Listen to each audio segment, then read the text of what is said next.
All right. Let's get some tunes going.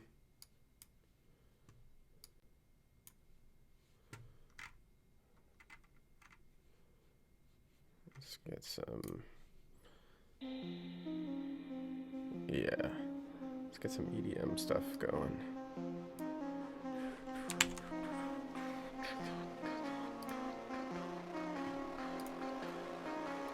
Okay.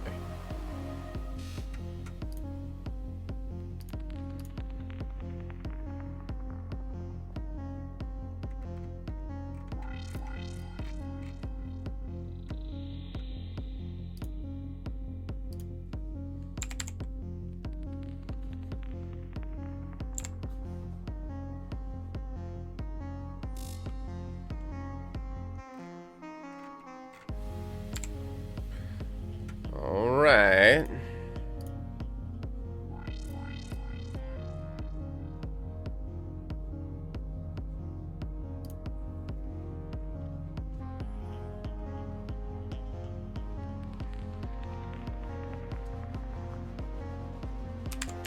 Let's do a marker.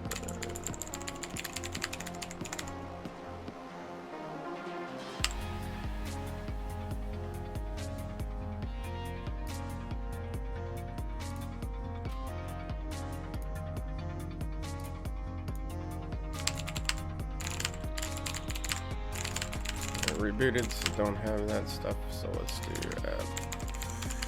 tmux. Let's do Nikki tmux.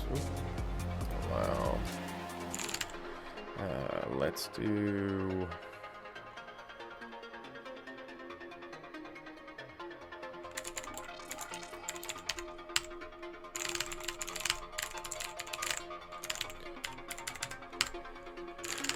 Okay, let's working in the lambdas.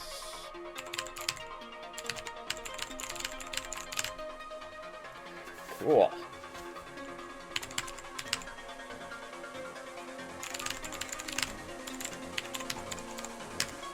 Okay, and we are.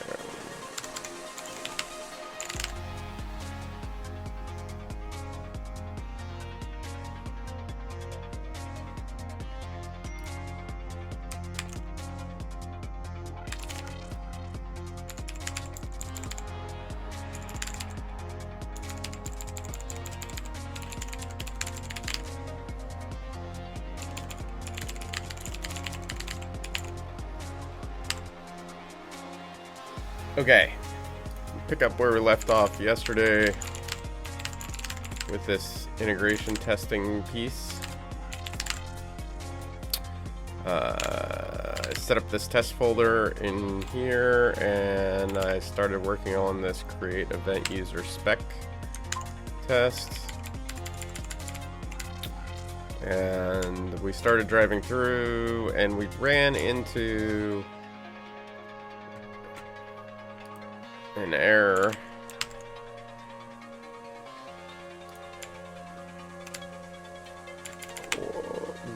warning where it was holding the file descriptor open. And this, I'm pretty sure this is a side effect of the fact that we're opening a database connection, connecting to it, and then we have a test, and then nothing is closing the connection before it exits the test suite. So the file descriptor for that connection is being held open. And so we needed to kind of set up this core fundamental stuff that we need to do. And we started with this, and we could actually, if we go back to this real quick. Okay, let's forget about this before each for right now. So we grab the configs from the database. We connect to the database, we create a stub event user, and then we create that user in the database. And then what we want to do is, let's say Postgres client.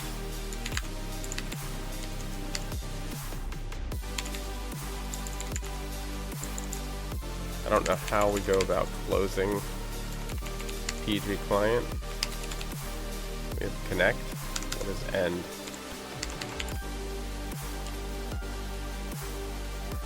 It's a promise.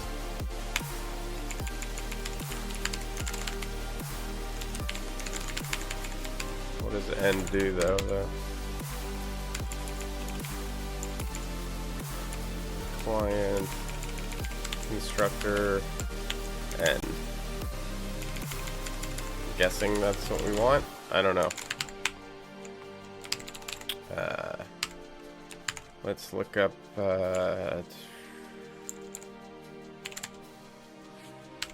npm pg. What is it? Package JSON PG. Yeah, it's just PG. Okay, PG. PG. Let's jump to the docs. Install. Yeah, we know how to install. How do I disconnect? How do I close the connection? Client end. Okay. Yeah, so we should be able to just do, whoa. We should be able to, okay, so this is like a hacky way to do this, but we should be able to verify that it works with this. So let's just try to run this. Cool, we didn't get the warning, right? Okay, now, it's fantastic and all, but this is brittle, because what if some code that I wrote inside here throws an exception? Then this would never happen. And we would not have it, right? So that's where we have these jest lifecycle hooks that we can tie into for setup and tear down. So we have before each, which would run it before, and so we're gonna have to get into doing something like that also, and something like this, before each, and then we have before all. In some cases, you only need to do setup once at the beginning of a file. This can be especially bothersome when setup is asynchronous, so you can't do it inline. Jest provides before all and after all.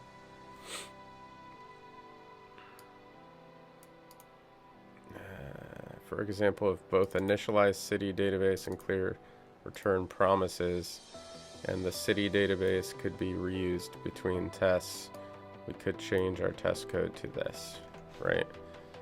So scoping the top level before. So the question though then is like, how are they exposing the database across the different scopes? Top level before and after hooks apply to every test in the file. The hooks declared inside a described block apply only to tests within that described block. For example, let's say you had not just a city database, but also a food database. You could do different setup for different tests. Yeah, I get it. Note the top level before each is executed before each inside the described box. Yes. Executes all described handlers in the test file before it executes any of the actual tests. This is another reason to do setup and tear down inside before after handlers, rather than inside described blocks. Once the described blocks are complete, by default Jest runs all the tests serially.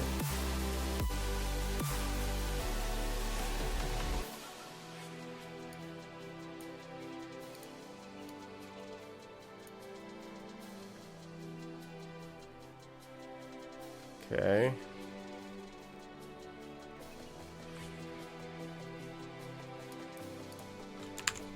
Just share instance across tests. Allow to share global state between. Ideally, we don't want to connect and disconnect on every test, because that would be a performance thing.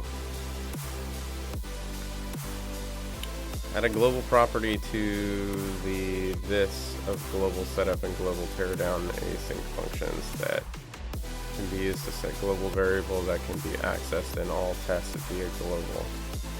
Same global is shared across all tests. Consts require backend async setup app. New promise backend start, then this global backend. Using global could be done like this. Just global backend.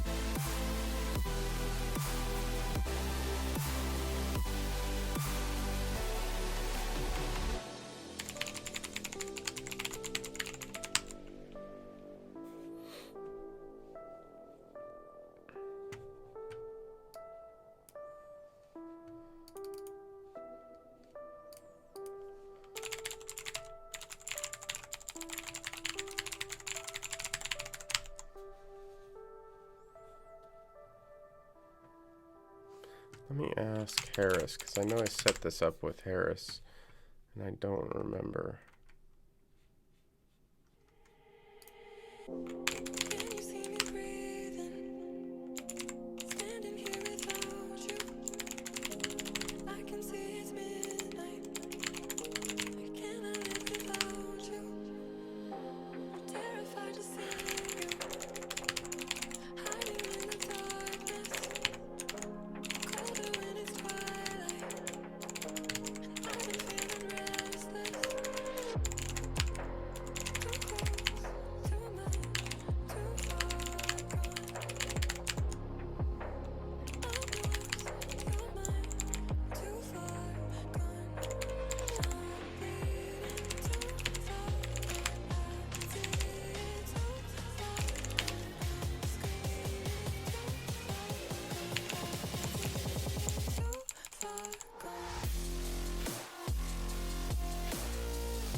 I feel like I don't even know if I really want this global setup.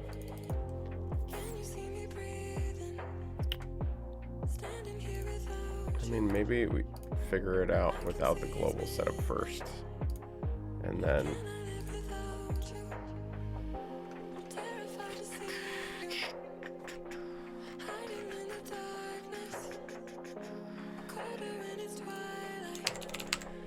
I mean, we still need to just share instance across tests in the same file.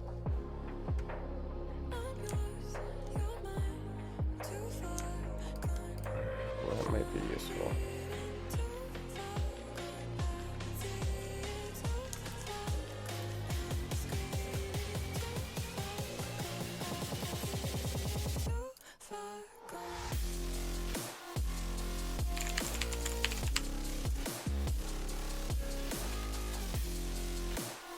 Alright. Oh, Harris wants to pop on. He's eaten, but he might have information. Alright, let me give him a call on the tuples.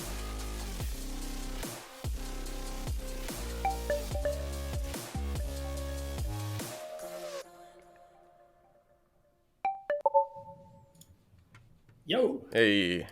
Alright, let me Close my door here real quick. Sure. Oh, what's going on? Okay, I'm just setting up integration testing on this thing, and let me share my screen. So, just started setting up integration testing at the end of yesterday.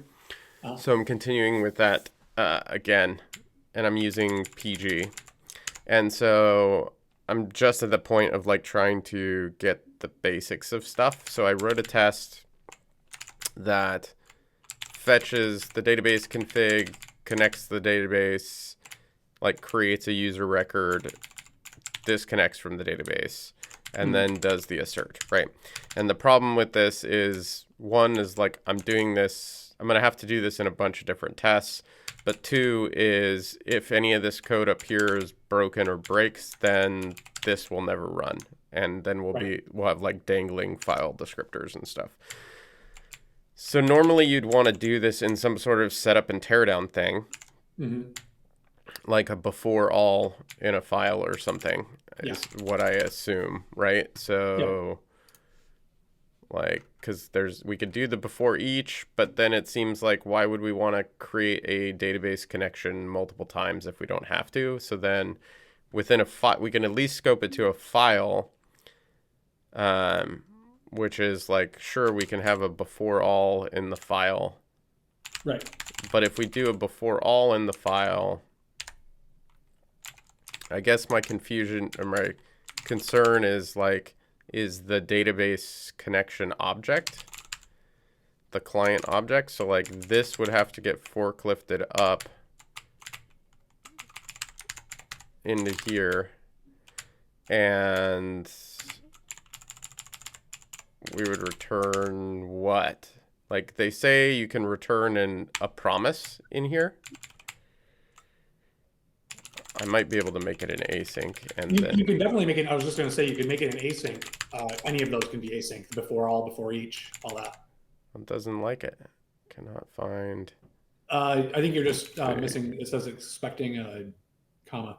The before all async.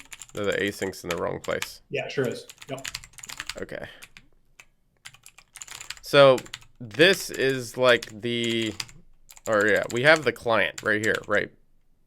So the question is, how do I expose this client to the rest of these tests? Usually what I do, put the const, like the description of it, outside. So you just like above, before everything. Okay, but actually it would end up being a let, sorry. You could declare it out there, do the whole new PG blah, blah, right up there. Okay, so there's a declaration. And so you're saying just do a you could actually do that whole new PG client config right up there and make it a const. You don't need to redo that. You know what I mean? So like take that whole like where you had const Postgres client equals wait. That was too much. Just that line where you had the const Postgres client. This? Below. Yeah, that. Because you're you need the config. I need the config. Yeah. So that can be a let. That's usually what I do. Put that let up there. And so we can reassign it. Yep, sure can. Now you can use it everywhere. Okay, but then like if I go to another file, I have another test file that I want to do the same thing in. You have to do the same thing over again unless you can make this reusable somehow. Okay. You can do it in a if it's a set of tests, like if you're only doing database tests in this. Yeah. You can do a setup file. So like do a setup.ts that does all this prep for you. And then it'll declare globals, I guess. Yeah, because that's the other thing that I wasn't sure. Like, this is like, it seems like I wouldn't want to do this per test even. Like, I want to establish the database connection for the integration suite. Right. And tear it down for the integration suite. Yeah, I believe you can do that for setup tests. That's usually where I put things like we have date mocking stuff. So where you can tell new date to always produce the same date. We usually put that kind of thing in setup TS. Setup TS in here. Okay, and then... it seems like you'll have to reference that somewhere too. I think you might have to put that in the package JSON or something. Yeah, that's like I'm trying to figure out what that is. Like, what is that feature of Jest that I need to configure to do that? Yeah, so you make your setup tests, right? I made a setup TS file inside of tests. And so in your package JSON,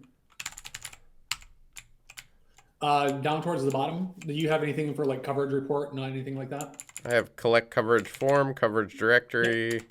So right around that area in Jest, you can add setup files, setup with a capital F files. And then that's an object, or that's an array. Here, I'll I'll just send this to you. And then that's the only member of the array. Just change the name, or change the path, obviously. I wonder, what is this relative? This is relative to... You can put in, if you see where I slack you. Yeah. You can reference root dir. So you can just do /, which is the project root dir. No. Do you see the thing I slacked? Oh, I see. Root dir. This Yeah. is the project root dir. Yep. Okay, so then I should be able to do the project root directory test setup TS. Yep. And then that will run, I believe, at the beginning of the suite, like as soon as you run tests. Yeah. Like it runs that first, and then we'll, I hope, tear that down afterwards. Okay, let's do console log. Well, running setup TS. Let's just throw a console log in here. Sure. And okay, and then we'll go back to this test, and for right now, let's just put this back the way it was. Let's just do this and put this back here and get rid of this. Okay, and then we'll run this test again, and we see running setup. Yep. So now my next question is how do you tear down? yeah, how do we tear down? Yeah. Which is there a jest in the package JSON then? Is there a tear down? I believe so. I think you're on the right page too. Copilot, what is this, jest config? I need to find the jest config. Configuring jest, tear down. Yeah, this isn't mentioning it. So there's global setup, global teardown. What, set up files. There, I see setup files, which is what we just used. A list of paths to modules that run some code to configure or set up testing environment. Each setup file will be run once per test file. We don't want that. Just select yeah. We do want global. What is after env? List of paths. There's a sibling hook to setup files that will fire before every test suite, but after your test runner. Run some code to configure or set up the testing framework before each test file in the suite. But we don't want to run it before each test file. Yeah, why would it do that? In other words, setup files after env modules are meant for code which is repeating in each test file. Having the test framework installed makes jest globals, jest object, and expect. So there's another setup that I saw when searching, which was we have setup files after, and then there's this thing called global setup. This option allows you to use a custom global setup module, which must export a function. It can be async or sync, and the function will be triggered once before all test suites. And it will receive two arguments, the jest global config and the project config. And then they have an example. Okay, this seems like what we want. Cool. So how do we do that now? If we go to our setup, we need to export a function. How do we export an anonymous function in TypeScript? Export an anonymous function? Yeah, because look, oh, well, these are JS files. I mean, I guess I could just write JS instead of TypeScript for this. But yeah, for exporting, you can just say export and then the function. So if I just do export function.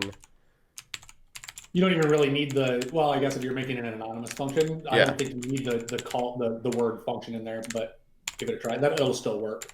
Okay, and then we do something like this, I assume, and then we do global config and project config, which I have no idea what these are right now. So let's type them as any.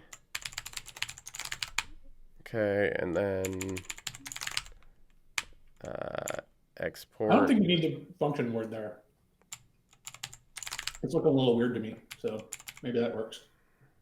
Like normally if I'm just declaring a function, I would do like function foo. Yeah, you don't need that in TypeScript. You would in TypeScript the word function would be replaced by the scope. So like public, private, whatever. Well, it was happy with this. Okay. I don't. But that's That's because that's because it's only if you're in a component or like a class or something. yeah, that's because it's named though. Like Yeah. so like how do I give it an unnamed one is the question. I think you're right. I think you're right here. It just function with a space after it.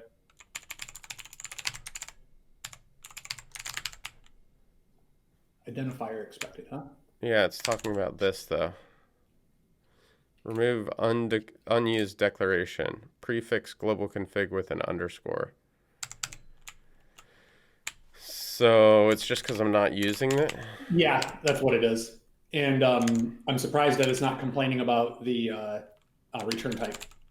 Okay. Oh yeah, we're gonna have to make this an async. Which is fine. Yeah, we're gonna have to make this an async. Okay, and then so this is what's interesting here. So any global variables that a global setup module configured in the project using multi-project runner will be triggered only when you run at least one test from this project. Any global variables that are defined through global setup can only be read in global teardown. You cannot retrieve globals defined here in your test suites. While code transformation is applied to the link setup file, Jest will not transform any code in node modules. This is due to the need to load the actual transformers, example Babel or TypeScript, to perform transformation. Wait. We can't access the globals? Any global variables that are defined through global setup can only be read in global teardown. That seems inconvenient. You cannot retrieve globals defined here. What the? Just globals. Just globals.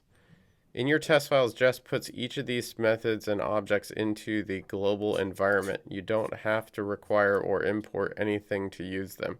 However, if you prefer explicit imports, you can do import from Jest globals. That doesn't help me. No, it sure doesn't. That's not what I wanted. How are other people doing this? I feel like we figured this out. What are we doing in your project for this? Setup files. Setup files. The difference is that I'm not doing repository testing. You're not doing integration testing with the database? No. Okay. So that is the question then, like. Yeah. So like basically what my goal was to remove as much logic from the repositories as possible that I didn't really need to test the repository layer. It's basically just returning what I tell it to return. Yeah. So I didn't really set that up. So that's the difference here. Okay. So I'll figure this out then. In general, I would, I would be looking at the setup tests and setup teardown files. Yeah. Yeah, it's just that you can't expose anything. Like the setup teardown files, I could probably do like the let strategy, similar to like what we were talking about. But that's less than ideal. Of course. Yeah, it's less than ideal for doing tests like this because then you're paying the cost of doing that connection setup every time. Right. How much of a cost is that though? It's a decent amount of cost. You can run into a bunch of things like connection limits and all kinds of things also. So depending on your suite and how crazy it is. So I kind of want to just figure out the right way to do it and then like make it cookie cutter so it's easy for all of us to set up projects to facilitate The it. only other, yeah, I mean that would be ideal because the only other project that I know where we actually did like for real database testing was Yeah. oh, I probably shouldn't have said that. But the if you look at that code base, I don't think we're doing it right there though, because we're actually setting up a like a legit test database and Yeah. connecting to it. Yeah, This that's isn't like an in-memory type thing or anything. yeah, I mean that's what I'm doing here is I have a test database in Postgres and I'm connecting to that, right? Okay. So So maybe you will help you. But I okay. know we did kind of some shenanigans there because it was a Nest project. So I think we're just running the app and changing the name of the database in the app module Yeah. to something, UQ test or something like that. Yeah. And then set it, and then letting basically the entire app run off of that fake test database that we Yeah. created. Yeah, it So looks I don't think that's ideal either. yeah. But I mean, if you looked at that code base for the backend code, it might give you some ideas on how to get going. Yeah, it looks like this guy's doing the same thing as he's doing this like declaration thing as well. He's just doing it scoped within a describe instead of the file, which is probably a little better because then you don't have to worry about redeclaration issues across the files. So if I was to do that, maybe this is how I would do it if we can't do anything better. But if you're paying a cost, that he's doing that in a before each. So that's going to redo that every test. No, he's doing not before every file. he's doing before all. I thought it was So before each. Oh, yeah. No, I mean that's what I was telling you to do. You Yeah. put your Yeah, this left side. Yeah. yeah, so this is that strategy, right? Yeah. I think this is a workable strategy here. So like I can get something working with this for sure. It seems like it just you'll have an issue with redoing that connection per suite, not Yeah. necessarily per test though. yeah, per test file. Yeah. Yeah. Which is like I'm sure it'll be fine for my use cases for this project. It's just less than ideal. And it's like Right. And if you're trying to make something that's reusable, then this isn't the one. Yeah, exactly. So yeah, I'm just like, this feels wrong given other testing frameworks that I've used to facilitate doing this, and that's where this is like, what's the right thing to do? So I mean the way the way you're describing it, I'm sure Jest has a way of doing it. Yeah. They've got to. But then again, we've already discovered there's some like hinky stuff going on in TypeScript and Jest in tandem. Yeah. So maybe they don't, but it seems like something they should have. Yeah. Cool. Like I said, they do because there's that setup tests, but that's weird that you can't access anything. Yeah, I think that's what, I need to like go through the Jest config options, like all of them, and like skim through them all and be like, maybe this one makes sense, and read it and figure out, because it's like it's just not clear, and their like main documentation doesn't cover it. They do have this globals thing here, which is a set of global variables that need to be available in all test environments. So they have a global thing where you can define globals, which they just export as an object. Yeah, that seems so right. Like, seems like because you could do some logic in there. It's not like you don't. Yeah, it's not like you have to have some like static values or anything in there. You could put that whole like config block in there, and just export the connection. Yeah, the question is, can we do? Yeah, I'm not sure. Like, specify the global. See, like if we did, let's say we just did test globals .ts or something, and we paste in their example real quick. So they import. I don't know what import type is. Do you know what that is? Module Jest has no. Module No. Module Jest has no. Yeah, exported it seems like member. you don't need type. I mean, I didn't realize that was a spec that you could like be specific. Yeah, that this is supposed to be a type, but it's not Yeah, even. so It's not I'm even. guessing that It's not even in there. specifically- Huh. Jest core export. It's like you're casting it. Jest core. It's like that. It's like putting that there as casting it as a type because they're just exporting it from the core as nothing. Yeah, I can't even find it in the core though. I can't export default as. Huh.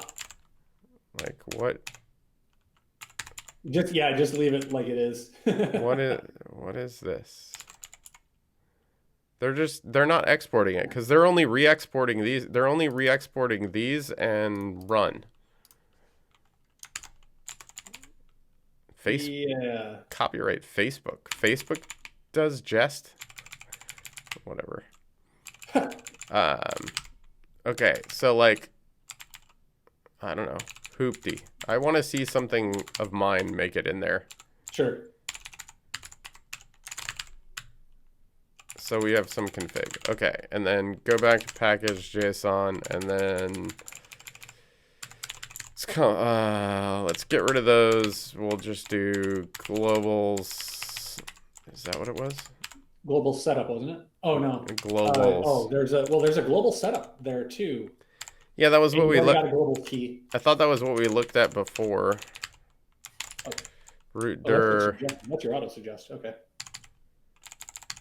Can't trust the auto suggest because it's got Copilot mixed into it. Well, for a bit, it looked like it was the line below that you already had a globals property. Oh, so we have globals dot slash. Well, no. What am I doing? Root dir tests slash globals dot ts. Okay. Then go back to how are we going to know that this ran? Let's also go back to globals and just throw. You'll have to reference a global. You'll have to like dump the log the config or something from your test. Yeah.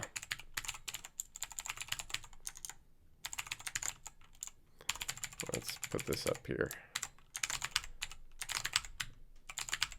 And I'm surprised Lint let you do that. Yeah, who knows? It normally complains about import being the first thing. Maybe it's not linting things in tests or something. I don't know. Validation error. Globals must be of type object. It's not. Globals. Did I do something wrong? Is it supposed to? It's not supposed to be a file? Wait, I'm very confused. This is a file. Yeah, sure is. Right? Like, if you specify a global reference value like an object or an array here, some code mutates the value in the midst of running a test. That mutation will... Oh, that's me doing that. Yeah, it will not be persisted across test runs for other test files. In addition, the globals object must be a JSON serializable, so it can't be used to specify global functions. For that... That's what I'm guessing global setup is supposed to do then.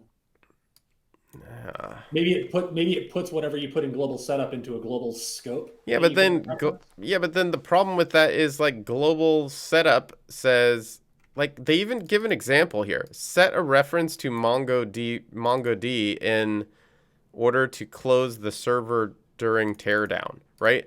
So they're setting up a Mongo database thing in their example, and then in their teardown, they're shutting it down, which is what we want to do, right? Yeah. But then they have this thing here that says any global variables that are defined through global setup can only be read in global teardown. You cannot retrieve globals defined here within your test suite. Then setting up a database in here like they have an example for is useless. So like I mean we can try. There's got to be something we're missing here. Let's just try it anyways. Like, I don't know. The globals thing. What scope do they put it in? Is it going to be in? I mean, how do we know how to reference those? I don't know. I'm just gonna try what's in their example. Okay. So, right, but they don't show you what's happening inside a test. I know. You can't reference it. Yeah, which maybe it's true. I don't know. Okay, so let's say we have this setup files, right? We're back to our setup file. So we have this thing, and they do like global this underscore underscore something equals something, right? So like they do MongoD, and we'll just do global hoopty equals doopty, right? Sure. And so I'm wondering then if you reference this dot hoopty in your test, if it will know. Because global this kind of sounds like they're adding on to the this scope. Yeah.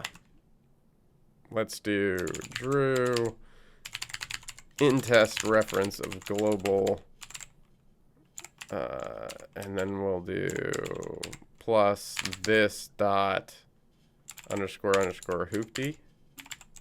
Yeah, if it lets you even reference that. Yeah. Oh, no. This is undefined.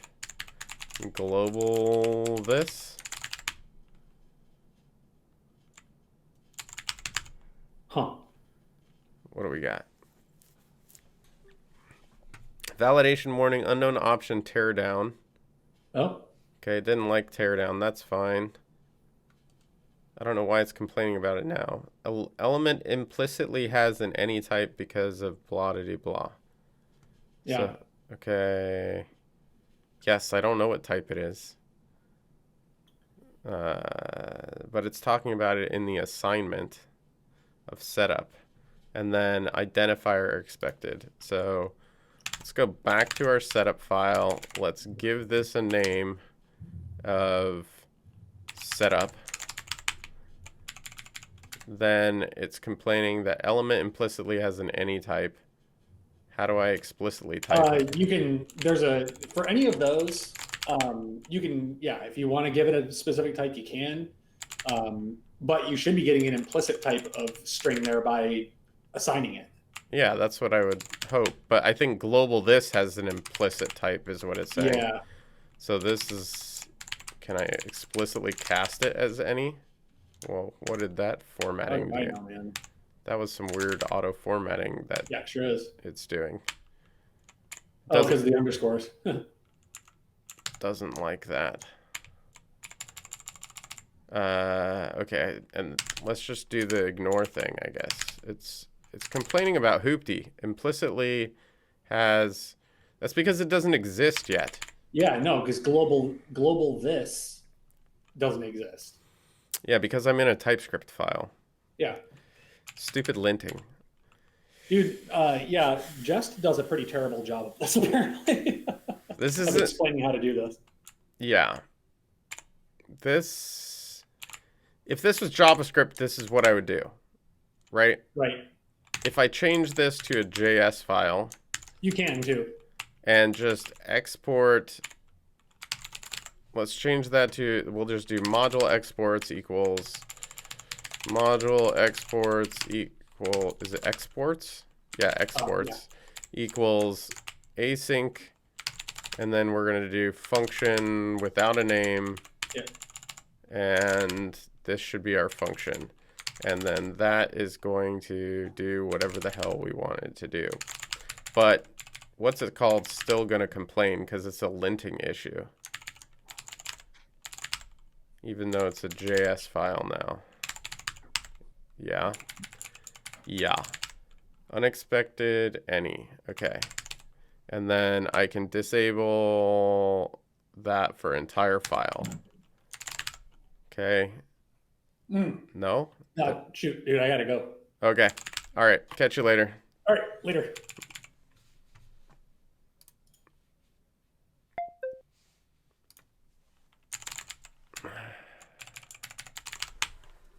Type annotation can only be used in type. Why? Type unexpected any. It's JavaScript. There are no types. I'm in JavaScript land. Project config is declared. That's fine. Okay. Let's go back to our tests.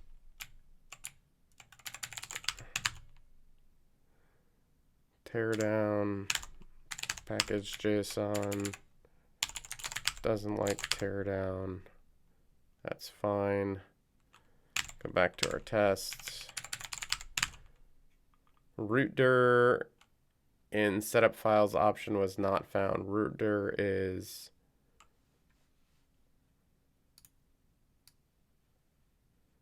that's correct. Metric event consumer is the rootdir. That's what we want. And then in there we should have tests, and then inside of tests we should have setup. Oh, that's why I forgot to change the extension here to JS. Yeah, let's try this again. Okay. Warning, got.js file to compile while allow.js option is not set to true. To fix this, if you want TypeScript to process JS files, set allow.js to true. tsconfig allow.js to true. Okay. And then try this again. Okay, now we're down to just this. Element implicitly has any type because type of global this has no index signature. And then we can as string.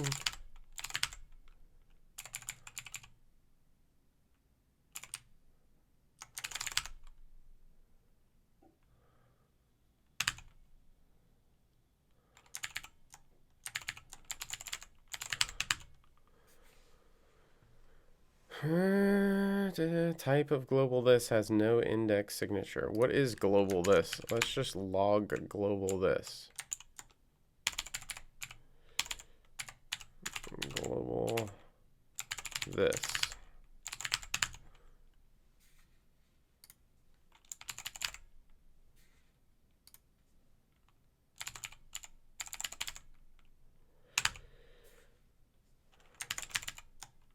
Whoa. That's not what I wanted.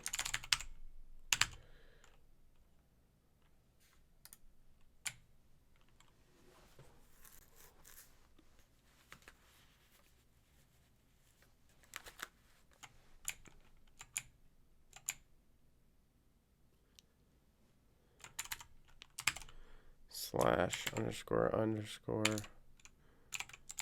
It's got no hoopty. Okay.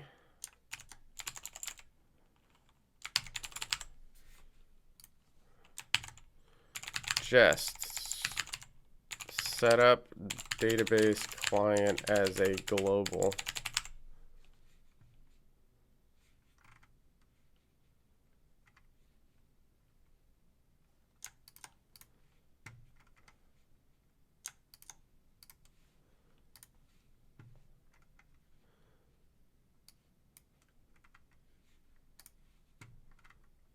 Take advantage of parallelism in jest test and prevent database crosstalk between tests by setting up a new database to connect to for each jest worker instance created. It makes your test take a tad longer to run, but the isolation is totally worth it. Jest is nice, and so is Next. Jest's parallelism out of the box is especially nice, but you can run into some problems if all your tests are using the same database to run in. What happens if you have two test suites using their user table at once? That's not really the best environment for a test because your tests could cause each other to fail randomly depending on the order of data responder. So let's just have each of the tests selfishly use their own version of the database. Simple enough. We're going to do a few things here. Create custom jest environment based on node environment to set up and tear down our database, and then set up our jest configuration to automatically migrate the database for each test suite and reset it after each test. This way we have perfectly clean database for each test. Let's start by installing the dependencies. Next DB manager to create and destroy a database each time, and we'll need jest environment node as our base. Jest environment node. Just environment node. What is just environment node?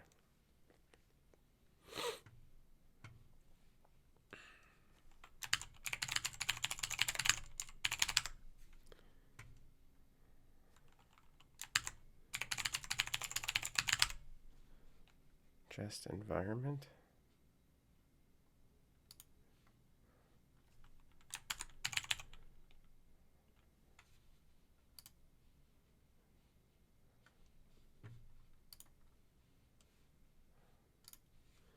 All right, let's just keep going and see what's up here. Node environment.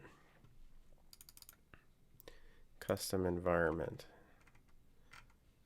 Okay, environment. Now create yourself a fancy environment JS. To root your project. Require this. Do whatever that is. We're not putting anything here. This is just required. Alright, we just imported all the packages we're going to need and set up the shell environment. We'll be setting up a database and global instance inside the setup step, and we'll be tearing everything down in the teardown step before we implement setup and teardown. So they have some DB manager, whatever the hell. Okay, custom environment. What do they do with this though? So then setup. Latest teardown.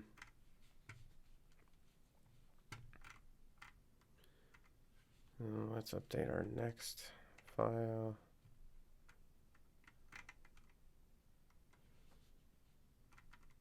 Teardown.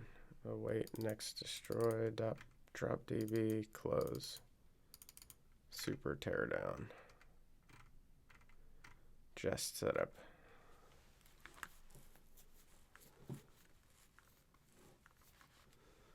Now that we've got environment in place, let's modify our setup file to automatically truncate the database at the end of each test. Just framework setup.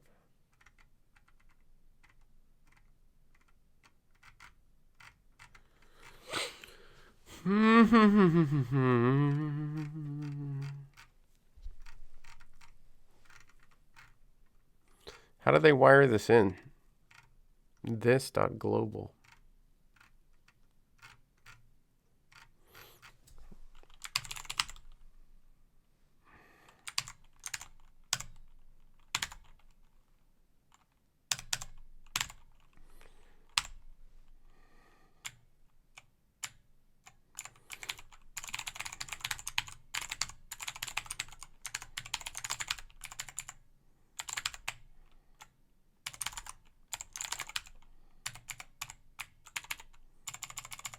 What is this?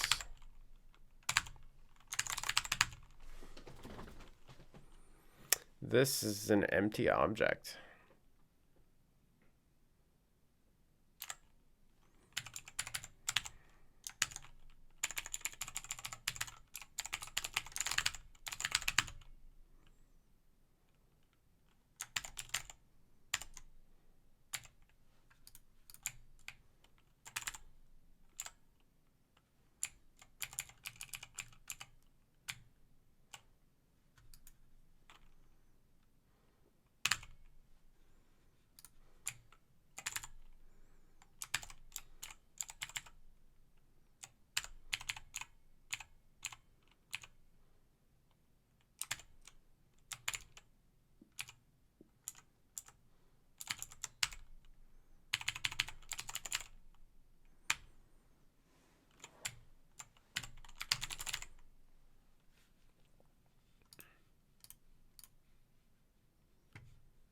This.global. Setup. This.global.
Done two things.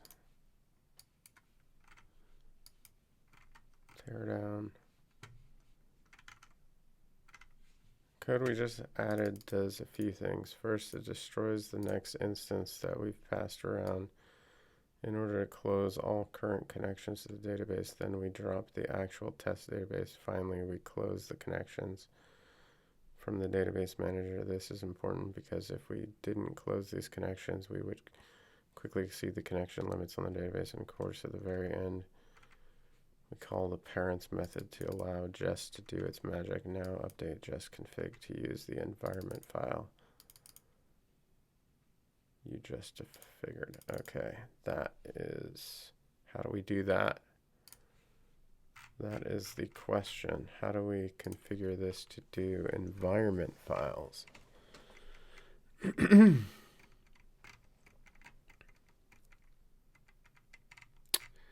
A, B, C, D, E. I don't see.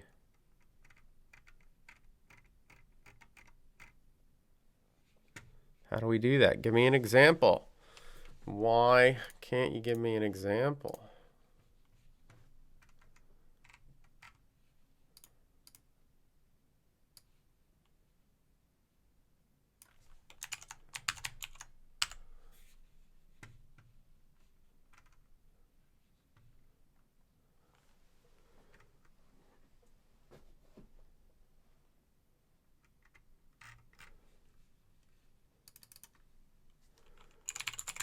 Configure Jest with a separate environment.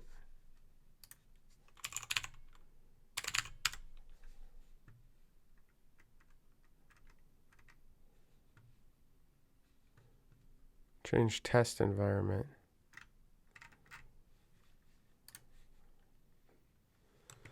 Tests environment. Is this it?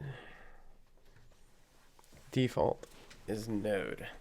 Test environment that will be used for testing. The default environment in Jest is a Node.js environment. If you're building a web app, you can use a browser-like environment through JS DOM. By adding a JS environment doc block at the top of the file, you can specify another environment to be used for all tests in that file. You can create your own module that will be used for setting up the test environment. The module must export a class with setup, teardown, and get VM context methods.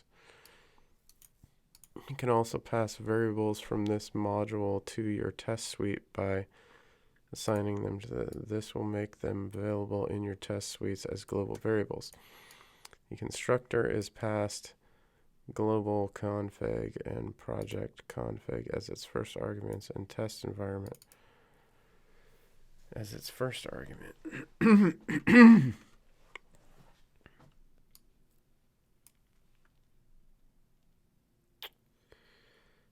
The class may optionally expose an asynchronous handle test event method to bind to events fired by Jest Circus.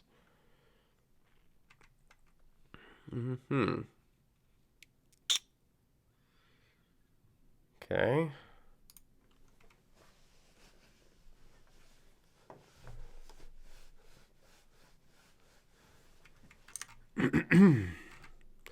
This seems like what we want. We need to make this custom thing. Okay. So we're going to go to package.json. We're going to call this test environment, and we're going to give it test environment that will be used. You can create your own module that will be used. Setting up the module must export Okay. So like, let's say that we give it a module, which is going to be root dir tests environment dot JS, let's say. Okay, and then we're going to do edit test environment.js. Hey Arn, how's it going? You can declare global. It doesn't seem to expose them in the setup though, Arn. That's to my tests. And they even say that in the docs as well, that it's not going to be exposed when I use setup files. And that's got me down this path of the right way to do it seems to be to define a custom test environment.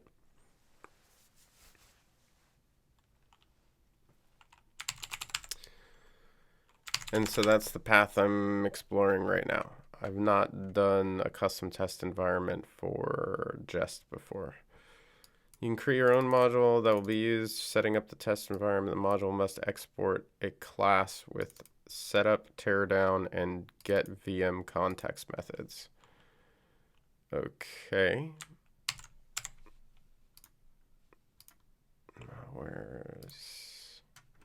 So this guy's example is close. He's loading a node env, which I'm not sure what that is exactly. He's using Jest environment node, and then he's extending that. Maybe that's what I should do? I don't know.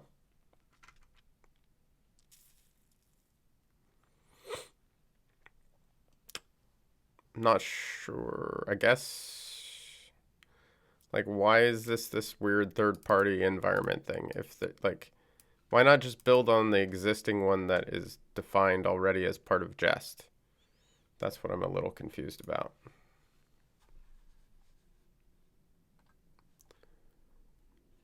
I don't understand. Why not?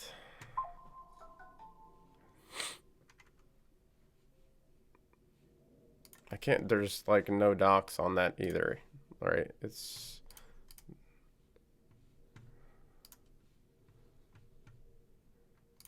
what's the,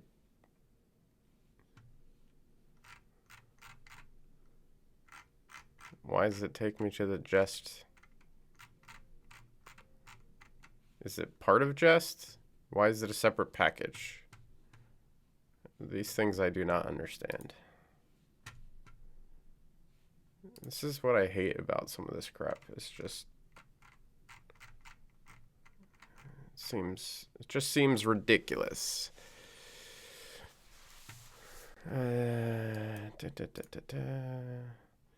By adding at Jest environment doc block, you can create your own module that will be used for setting up the test environment. The module exports a class with setup. Sure.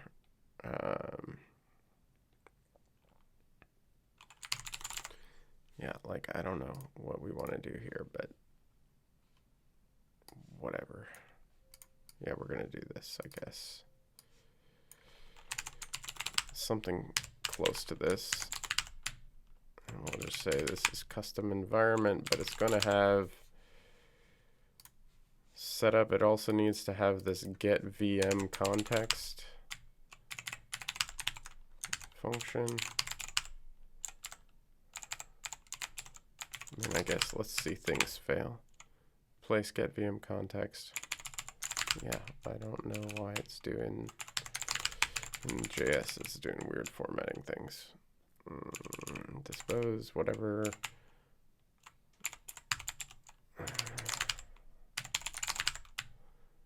Module exports equals file is common JS module. It may be converted to ES module.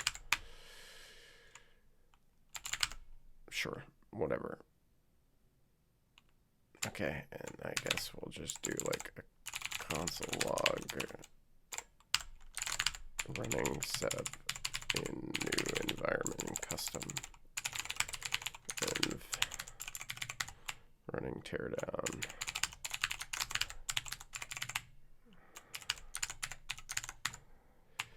Running get VM context. And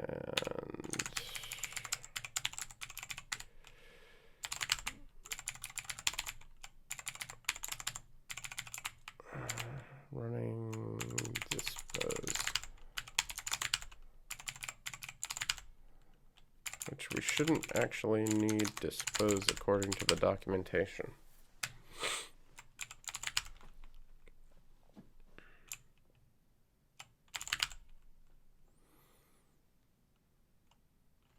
Package JSON test environment set up to be. What up, MadLab? How you doing, MadLab?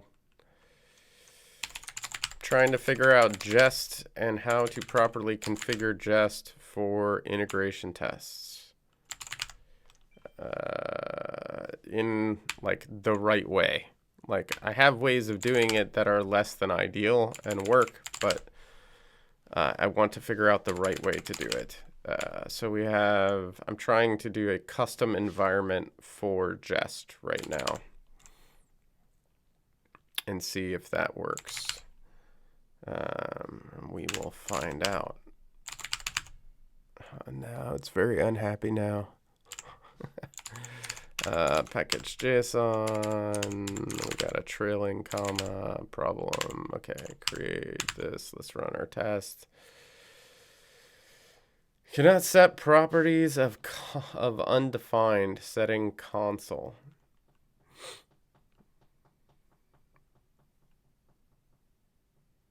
I have a feeling this is because I broke the environment. Set global. Yeah. Okay, so maybe we do need the shenanigans that this guy was doing. It's weird to me, but maybe we do. This Jest environment node package.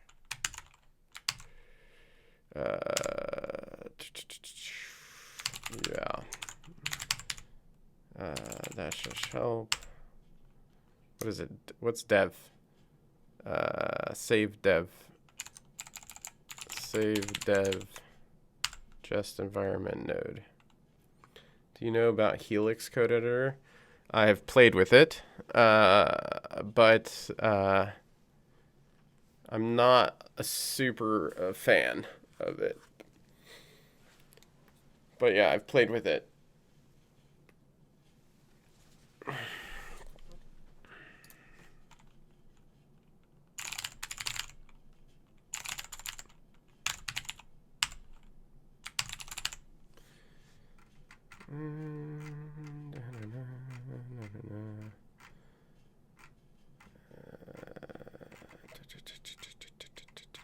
I think I just want to, where is it? Extends node environment.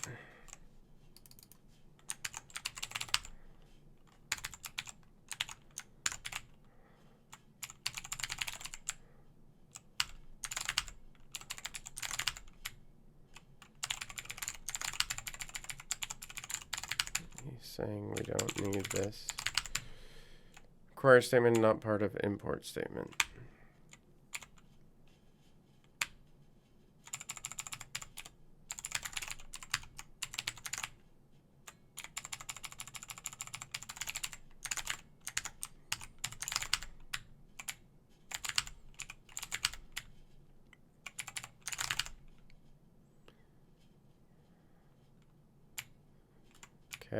Okay.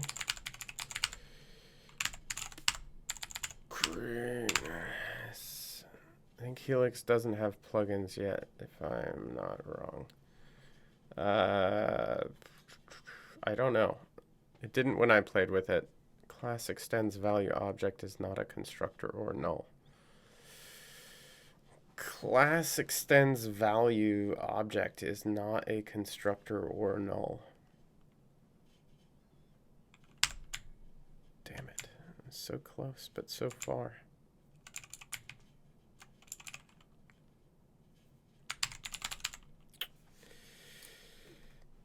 What is this? How do I? It's test environment. Just test custom test environment examples. Yeah, give me an example. Cannot create custom test environment in Jest.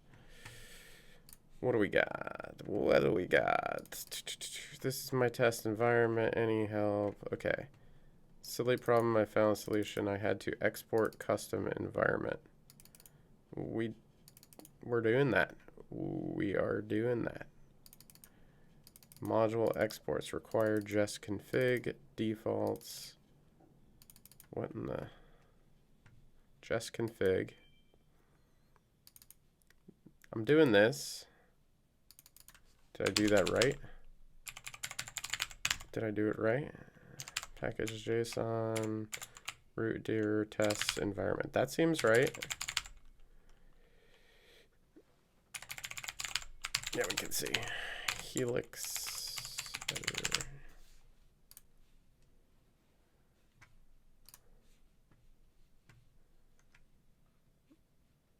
Yeah.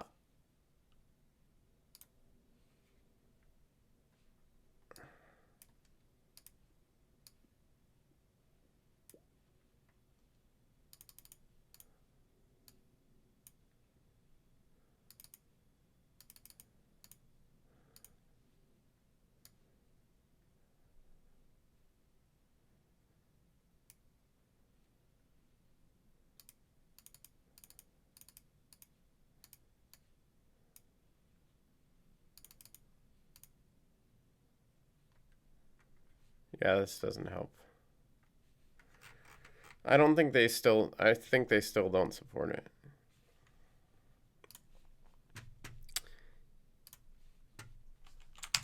Why do I like Vim so much? Is because the custom, I can make it my editor, right? It's like my personal editor.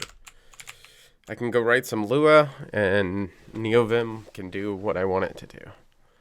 I can change a ton of the behavior to be exactly the way I want it.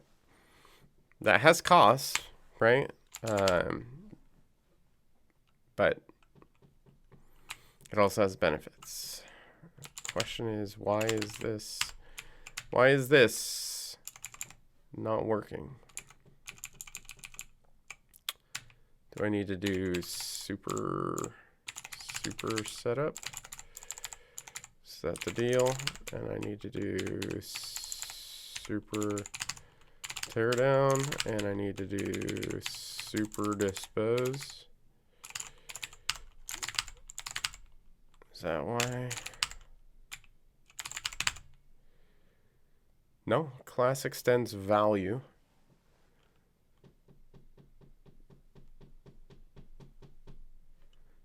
Object is not a constructor, or no. Class extends value. Object is not a constructor, or no.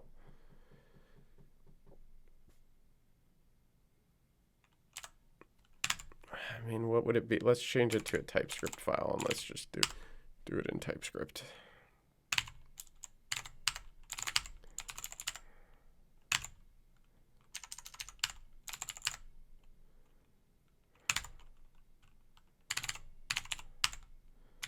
Okay, so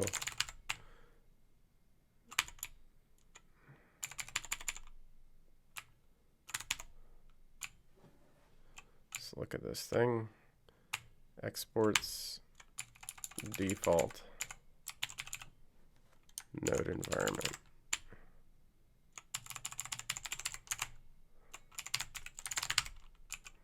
Jest node has no export name. Yeah. That's why default is what it should be. But then if I do this, oh, star as that.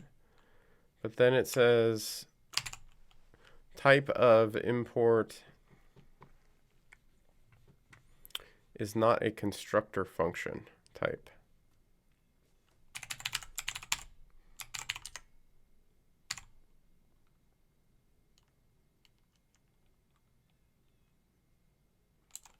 What is it?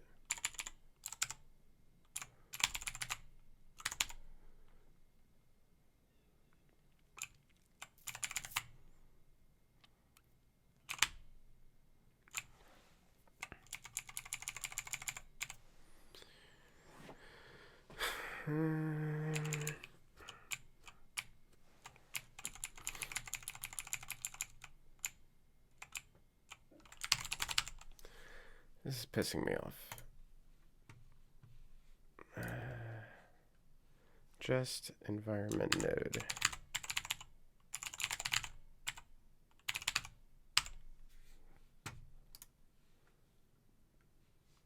You think I have to learn Lua language before going to NeoVim because of its configuration? No. You don't have to.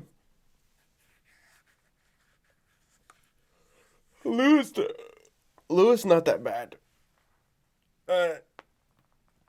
And you don't have to learn all of Lua to get started. I mean, if you want to like really do a lot, then like, yeah, the more Lua you are comfortable with, the easier it is. But like doing all the basic configuration and stuff is not that bad, right?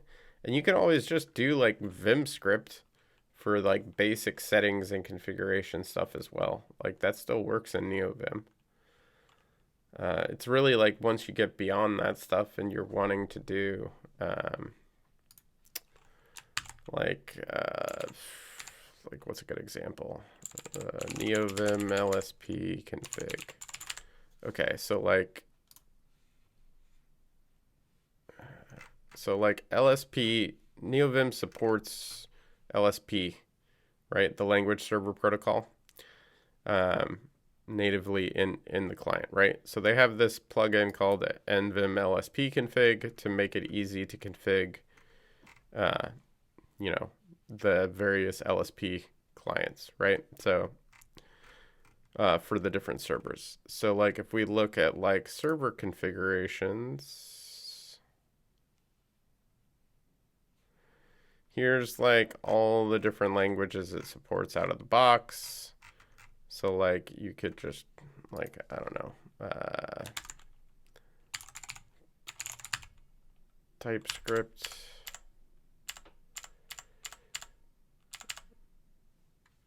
What's a good one? What is the Rust analyzer? Yeah, here's a good example. Okay. So this is all Lua, right? And so it's pretty simple to understand what's going on here though, once you understand a few things, right? So like we're using the require command and we're passing an argument of LSP config to it, right? You can wrap this in parentheses, so you could be like require open paren, and then we pass an argument of this close paren. And then that is requiring, and that requires loading the LSP config module, which exposes as part of it an object, and that object has a property of Rust Analyzer on it. And then that Rust Analyzer object has a setup function on it.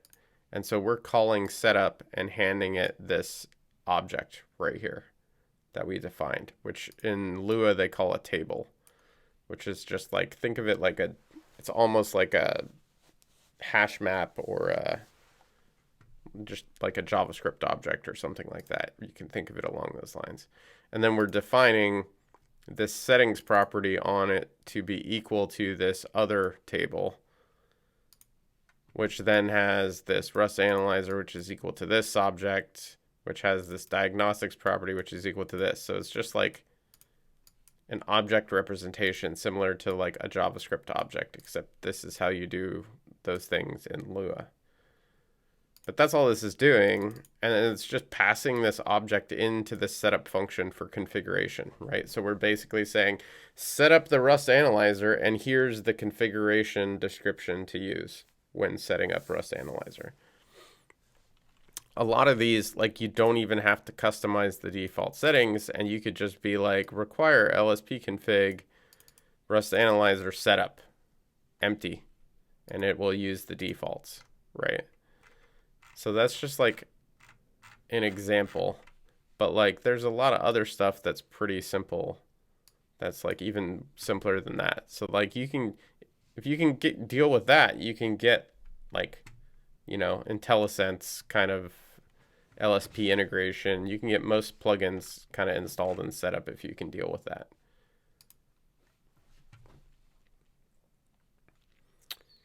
Why does this reference...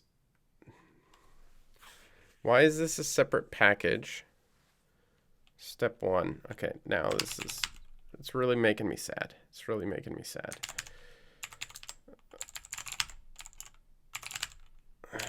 Lambda... appfit... lambdas... node module... No. Metric event consumers, node modules... just... environment node. What is in here? What is this nonsense? Build index. Nope, that's the DTS. I want the actual index.js. Exports.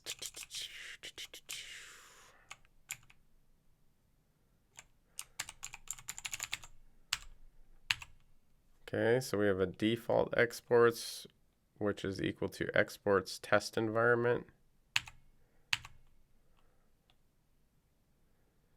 Exports default.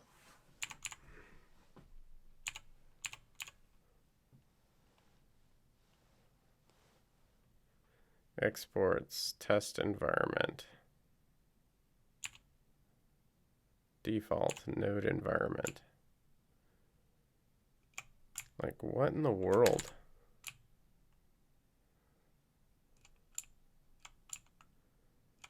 What is this doing here? Node environment. Declares a bunch of properties. Has a constructor function.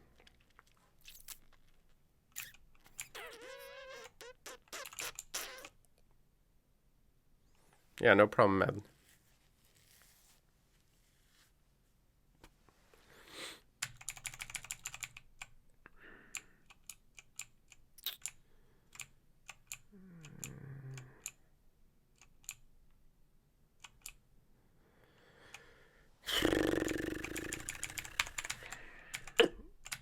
So it's doing some of it for us. But what is... I feel like we're so close, yet so far, all at the same time.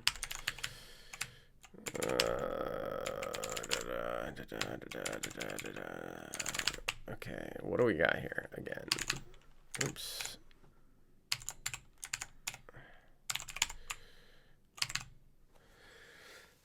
Type of import of just environment node build index is not a constructor function.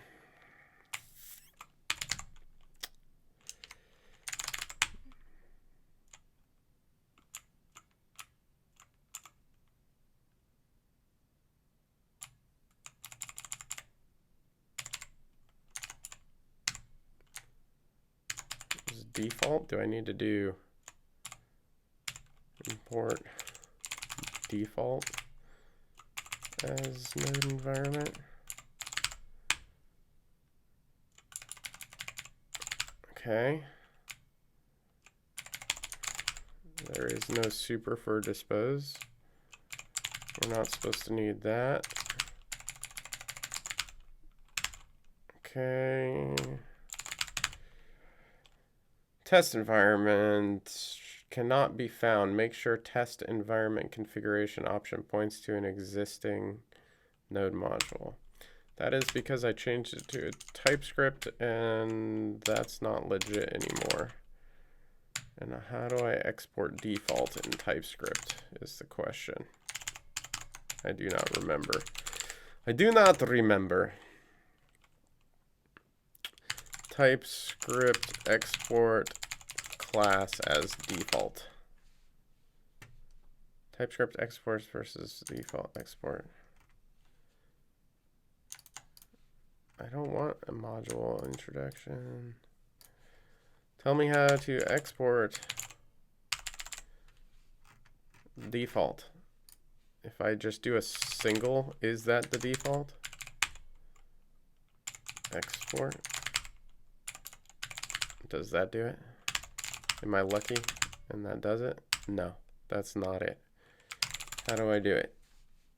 How do I export default?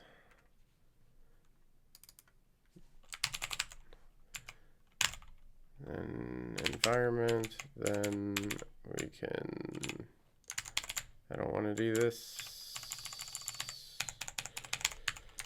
I want to do export default custom. That's what I want to do, I think. Then go back to here. Damn it. Test environment cannot be found. Make sure test environment configuration option points to an existing node module. I'm making it a node module. Oh, I'm an idiot. I'm an idiot. It's not a JavaScript file anymore. It's now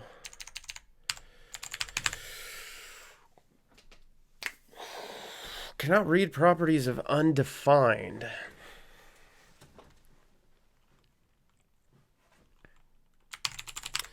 Did he do that in his example? Let's get rid of that. We figured this out, and that's figured, and that's figured. And that is kind of figured. Okay, what is this guy? Super setup, super teardown. So let's go back to environment. We need to do await super setup, await super teardown, and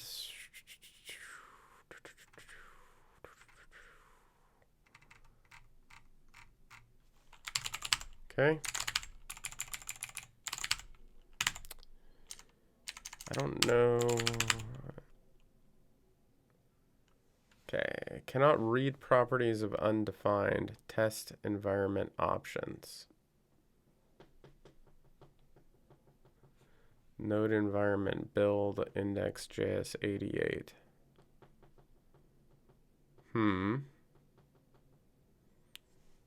Before we go deep diving in that thing, let's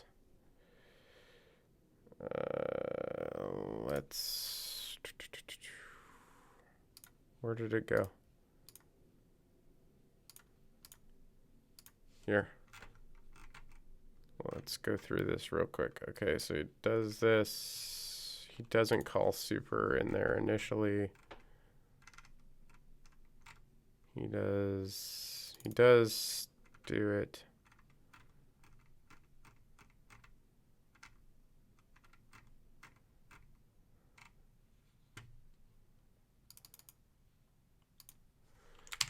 Yeah, that makes sense that it should be.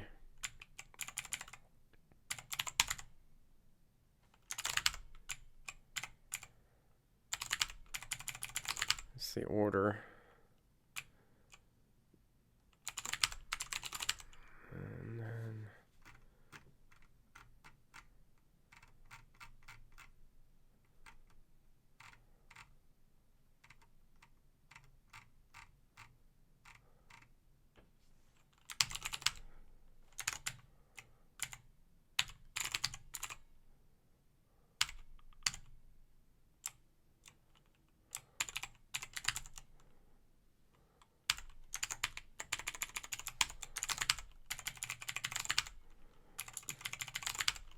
okay.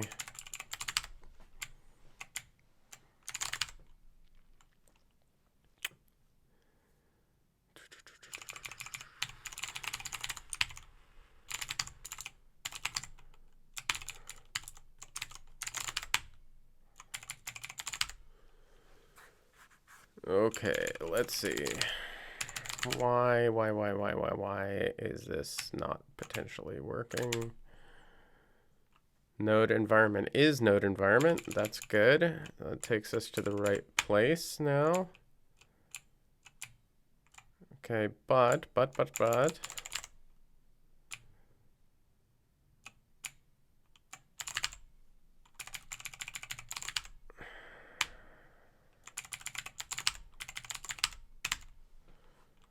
What is the problem when I run the test again? We're back to this type error. Cannot read property.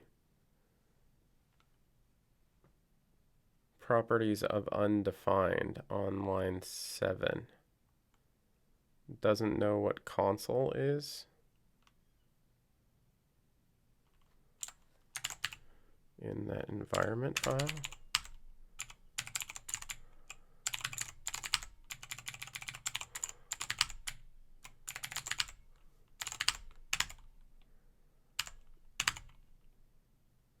No.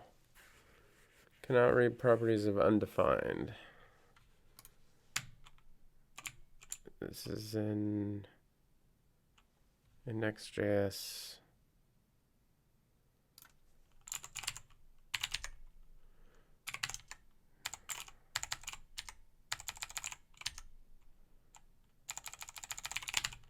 Just environment node build index.js.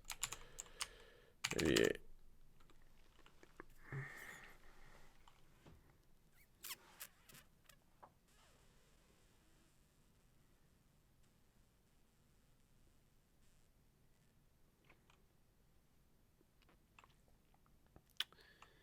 Cannot read properties of undefined, reading test environment options.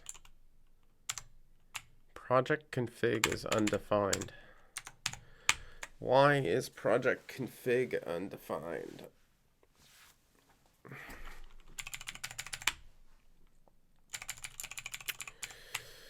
Project config comes from a deconstruction of config. That sounds like what their documentation said. It says, you can create your own module that will be used for setting up the test environment. The module must export a class with setup, teardown, get VM context methods.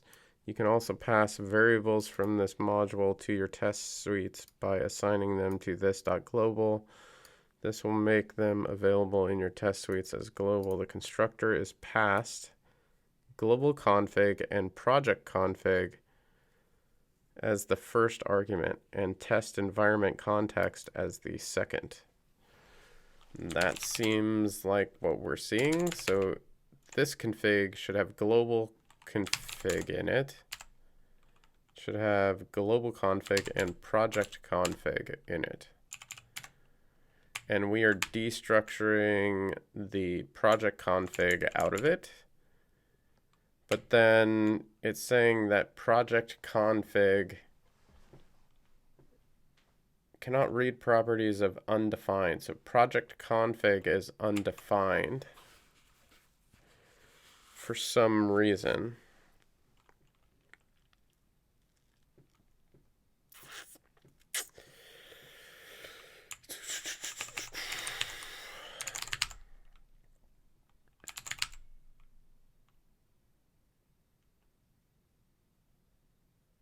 I don't know if that's even a valid ECMAScript JavaScript thing, but let's just give it a whirl.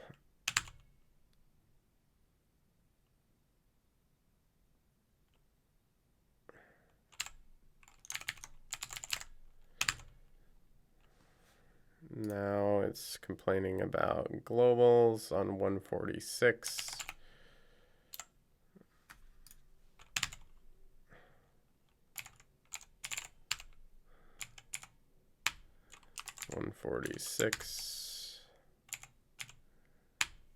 Install common project config globals.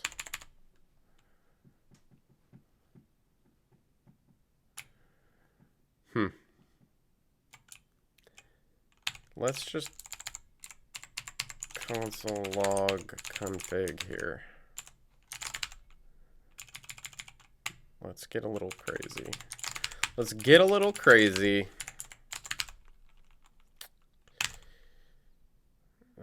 Yeah, let's go here.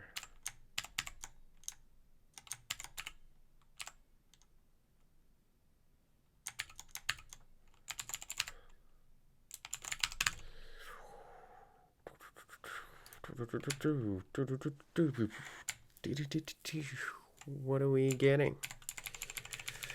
What are we getting here? We are getting a config. And that config has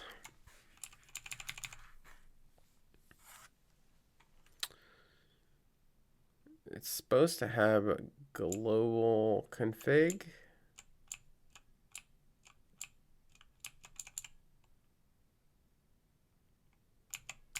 It seems like we're getting something different.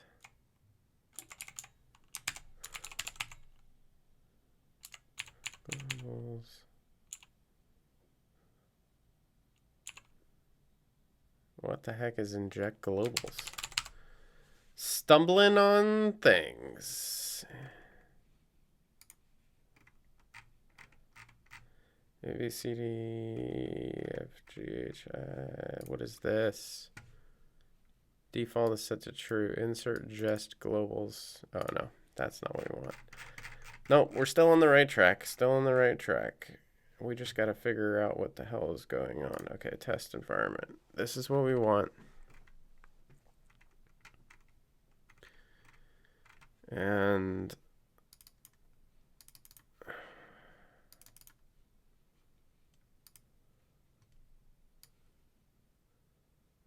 this seems wrong.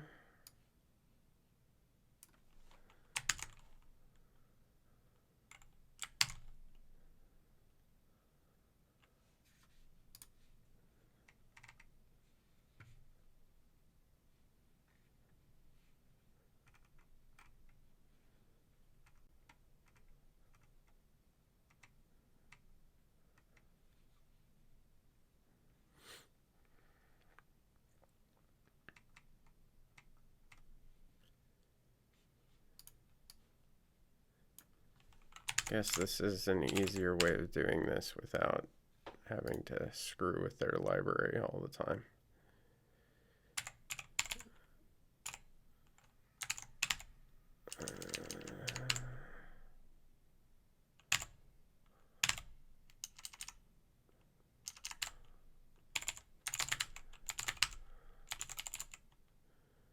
Okay, let's go to our custom RTFM. That's right. Okay. Yeah, let's just copy this. Let's paste that here. We're going to super config. Let's comment that out for right now. Parameter context is implicitly has any. Yes, you are correct. It implicitly has any. And no, I don't want to do that yet. I want to say this is any, and I want to say this is any explicitly. And we will console log drew global config. And then console log project config. And then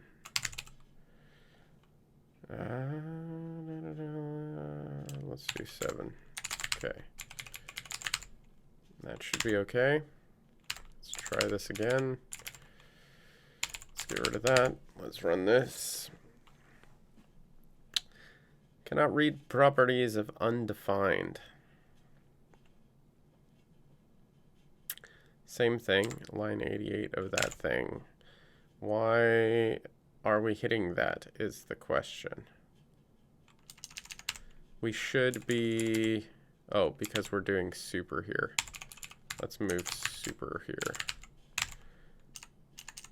Yeah, let's try that. Undefined, undefined.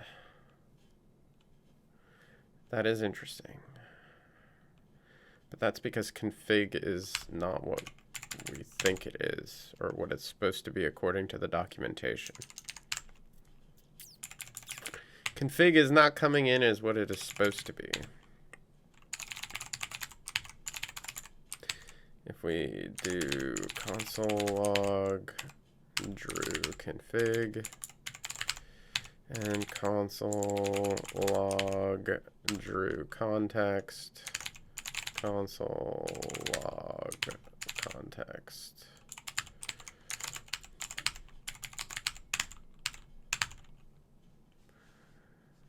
Okay, what do we got?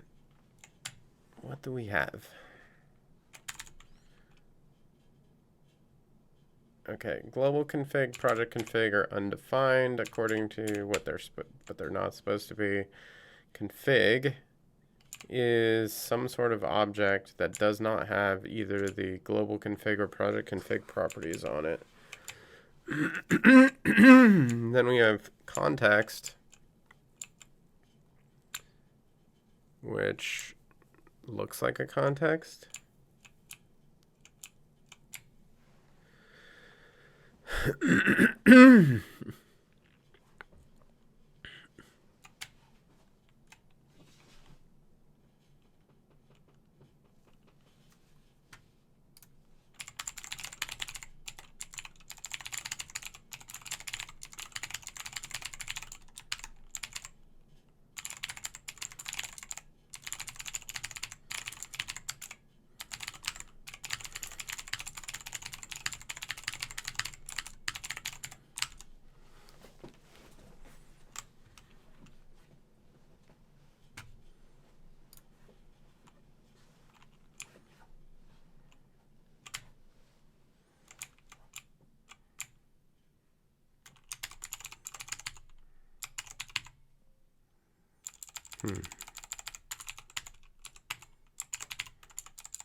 It's like we don't get a project config anymore.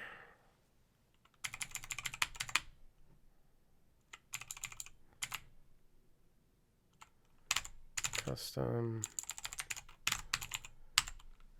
I mean, we can try to do something like this, where we can do global config is equal to config and project config is equal to undefined or something.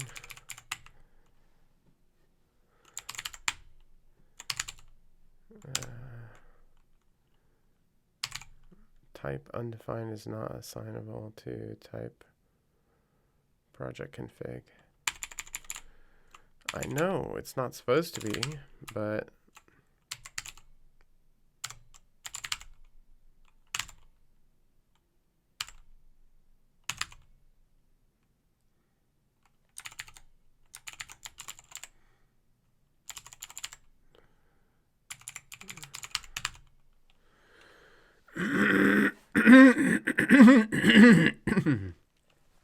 man,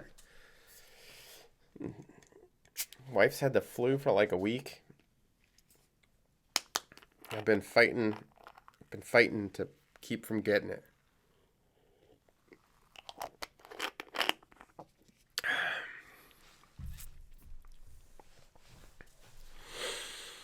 We're so close. We're so close. So close. Documentation is lying to me. This is not correct. Their example in here. Because whatever config is does not have global config or project config on it. And I don't know if what we're getting is the global config or the project config.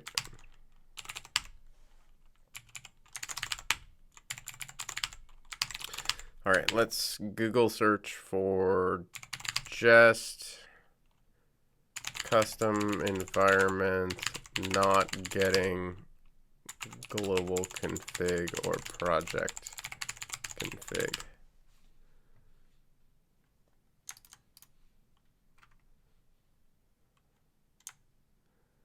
What is the global config?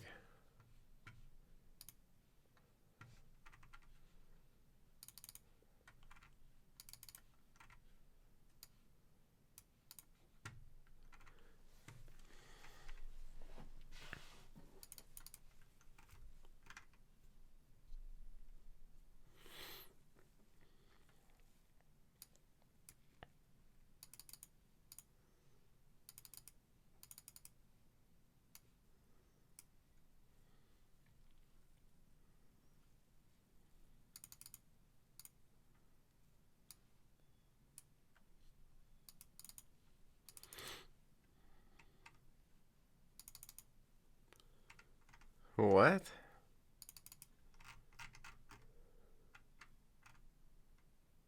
Custom environment. Takes an object. Test environment options.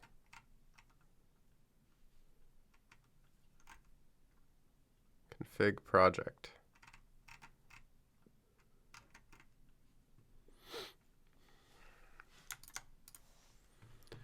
What is this thing?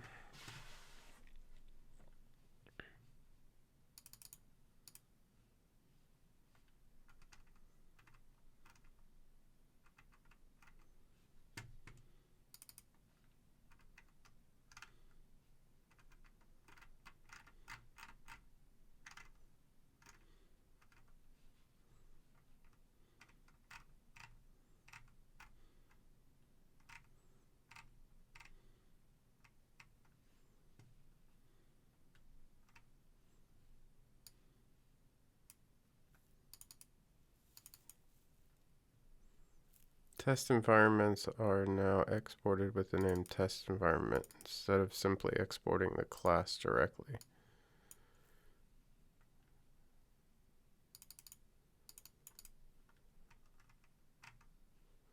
Constructor.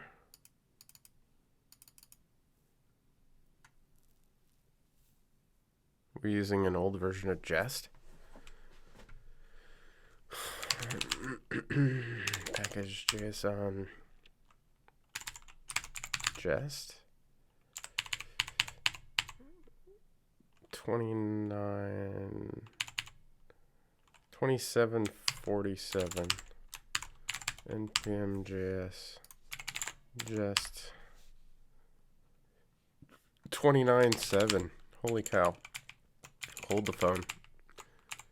29.7.0. Okay, 29.7 Jest environment is 29.7. Types Jest.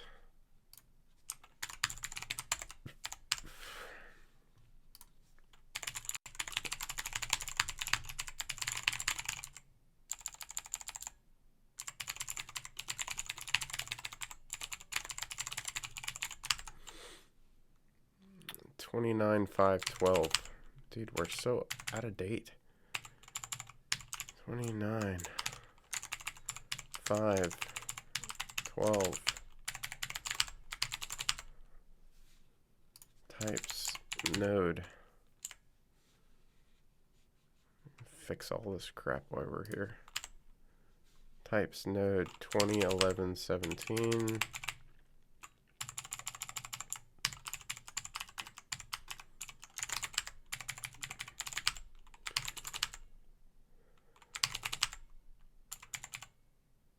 Jest globals 29.7.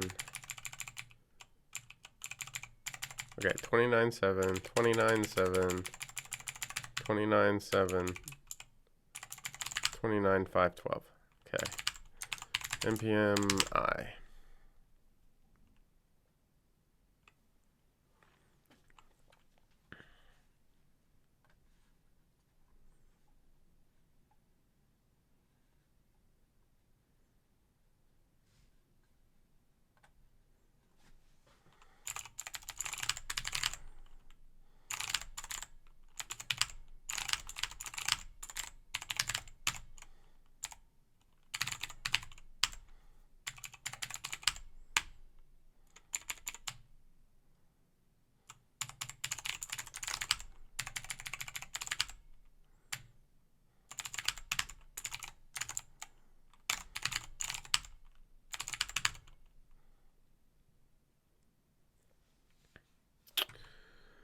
Has not been tested with TS-Jest. If you're experiencing issues, consider using supported version. TS-Jest. What's wrong with my TS-Jest now? It's JSON TS-Jest. What version of TS-Jest are we using? TS-Jest. Come on, search. 29.1.2. TS-Jest 20. Oops. 912 npm I. Okay. And let's try this again. Create environment. No. Tests. Create. Okay. I think we're in progress now. Oh, crap. That's not what I wanted.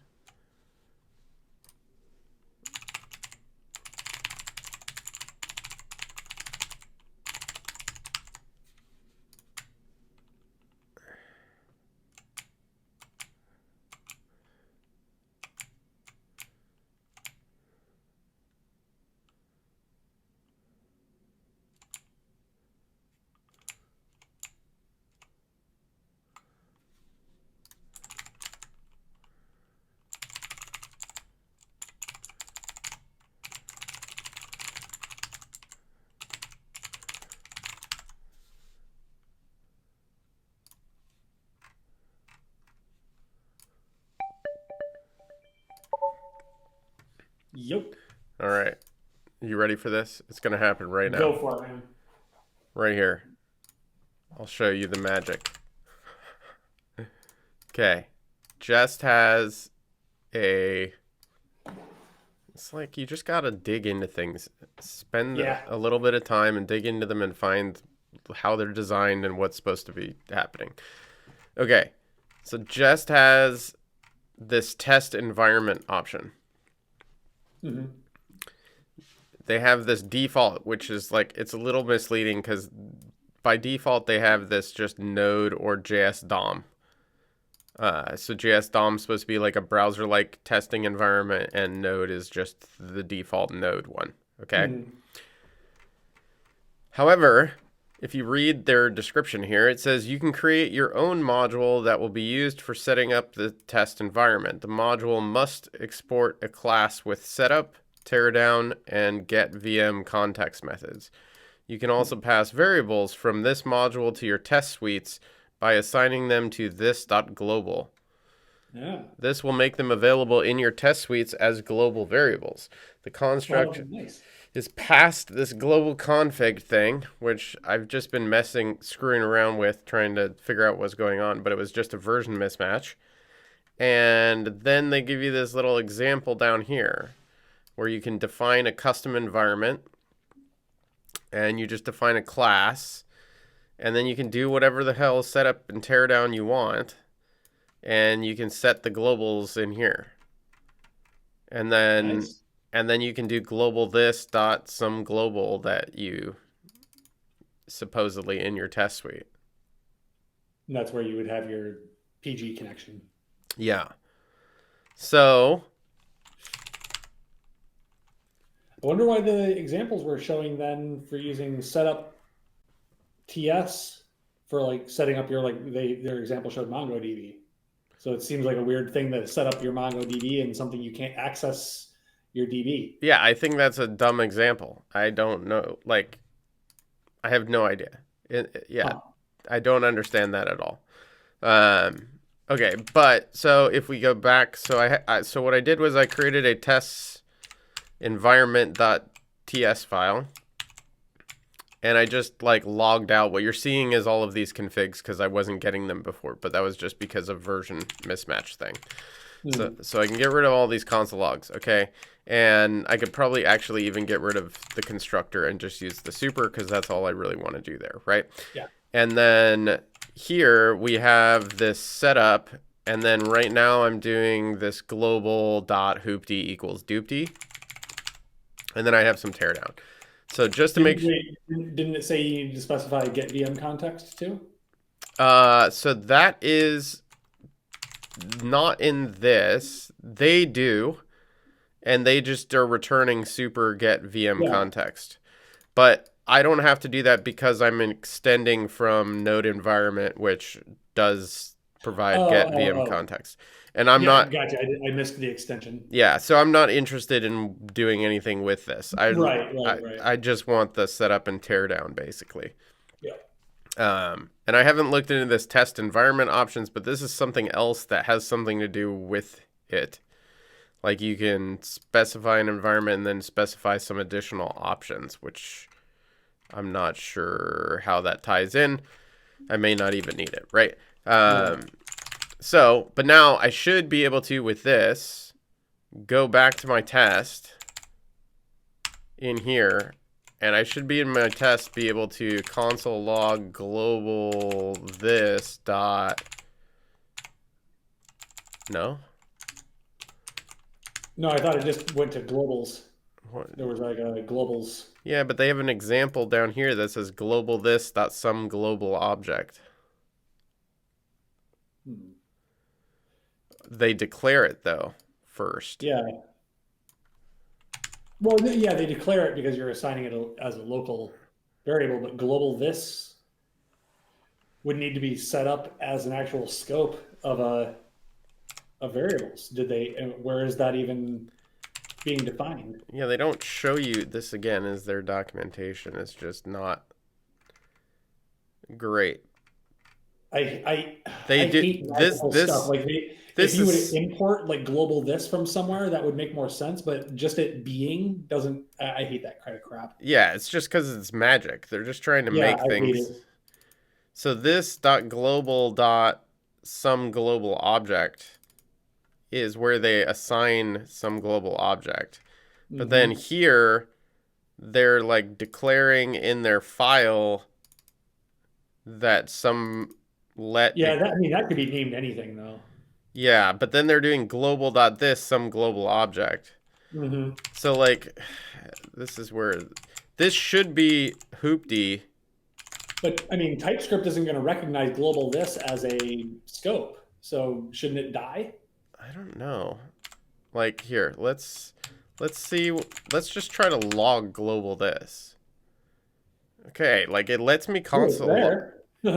Lets me console log global this, whatever the heck that is. That's weird. Okay, there's hoopty.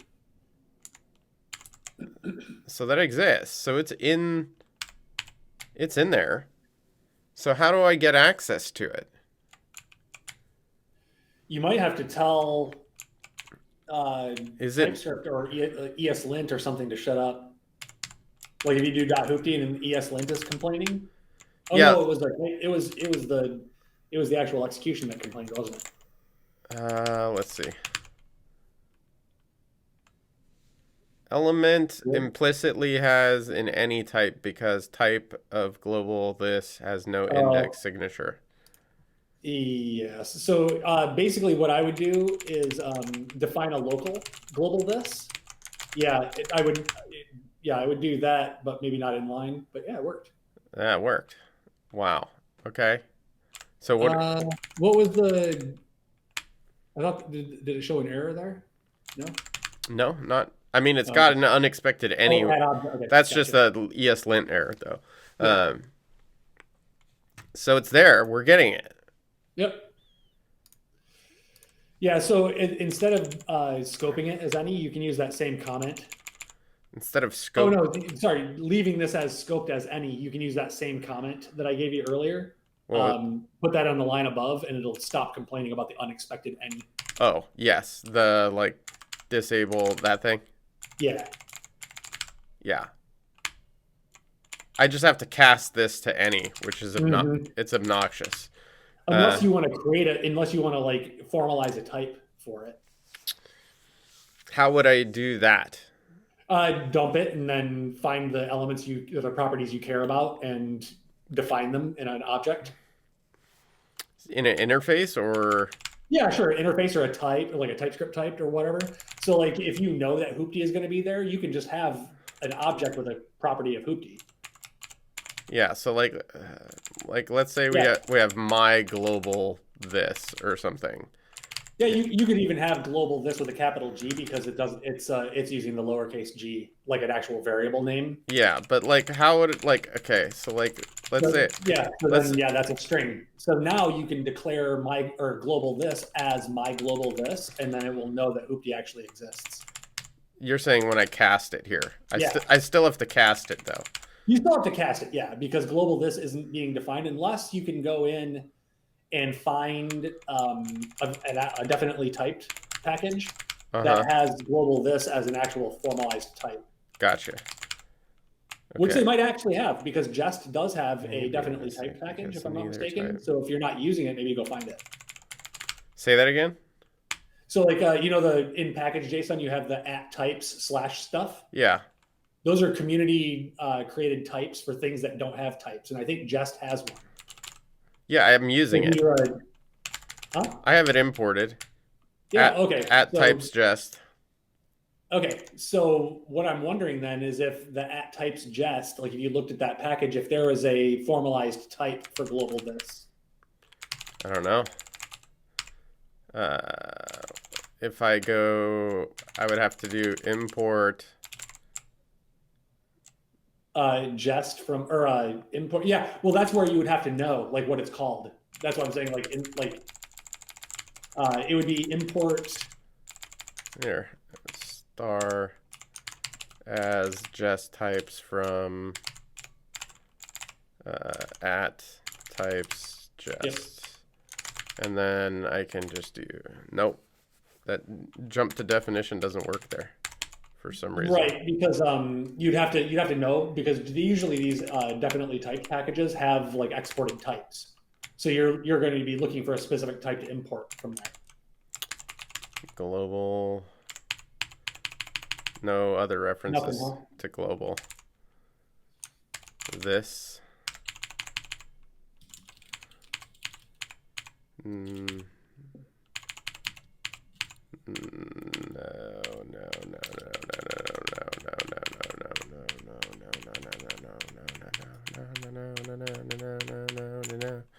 Nothing.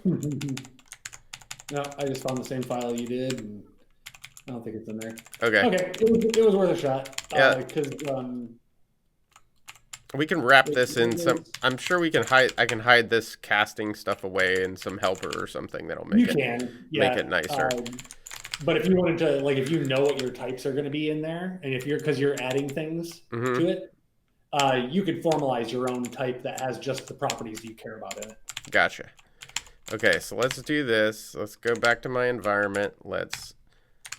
Now we can use it properly. So we're going to do this. We're going to get the Postgres config.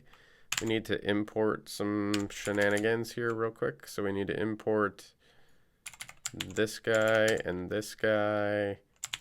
maybe this guy. I don't know. Let's just import all the things and then we'll figure it out. Okay. Let's do this. So then never used. Okay. And then configs, we want to go .. source configs. Okay. So we get the Postgres configs. We create the client. We want to do this .global .pg client equals PG client equals Postgres client. Maybe. Share it with the tests. Should be accessed with global this.pg client. Okay. And then we should also be able to access it down here though, which is we're in the teardown, and now in the teardown we should be able to do this.global.pg client.end, and type is unknown. That's because we need to make this as any, I assume. And why is it doing that?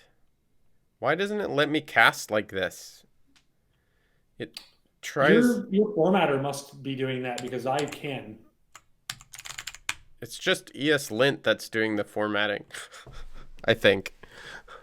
Huh. Yeah, because that's usually how I do it. Like you put them in parentheses and. Yeah, I just want to cast this, but then I save it, which runs ESLint, and that puts this semicolon in front and then says unexpected any, and the unexpected any is the stupid lint warning of this thing. But like, why prefix it with a semicolon seems strange to me. But I don't think it'll run either. we also need to await this thing. Oh, now that the await's there, it's happy. There you go. That's probably why it was doing it.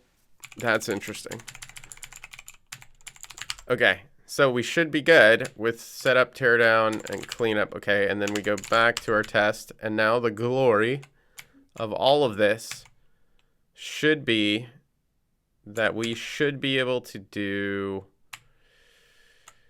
this, or no, global this dot pg client. No, is that right? No, that's not what we want. Sorry. We want to replace this with global global this dot pg client. I'm wondering. The any is. Did you say? Are you declaring your global somewhere? Am I declaring it? Because I noticed you were referencing this dot global at some place. That's in the environment. That's in. Okay, and that's not giving you any trouble there? No. Okay.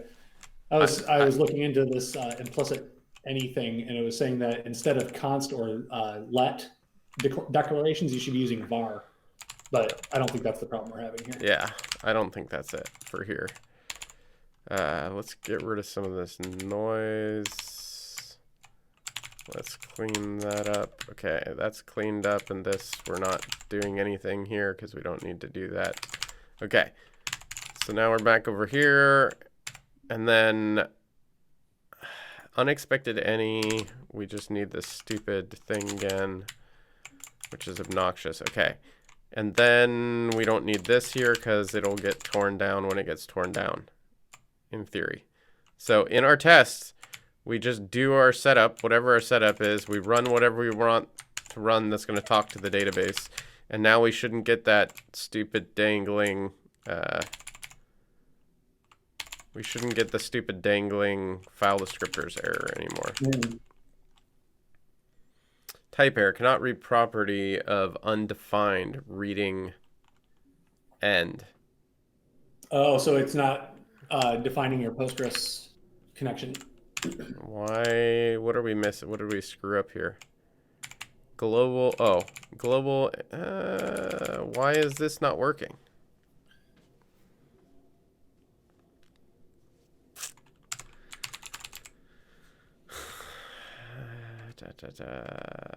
They do it here. Where's they do where's global being defined? I don't know. It comes from, because you can't reference a thing with this unless it's something that's already there. It must be in this node environment thing. Oh, for fuck's sake! Right? All this magical. Yeah, node environment has a global property, which is called typed global in their typing, which is interesting. It's not any, it's global, which comes from jest types. Okay, yeah, so that's, jest types. Yeah. That's not types jest, that's just types. Yeah. Which is global.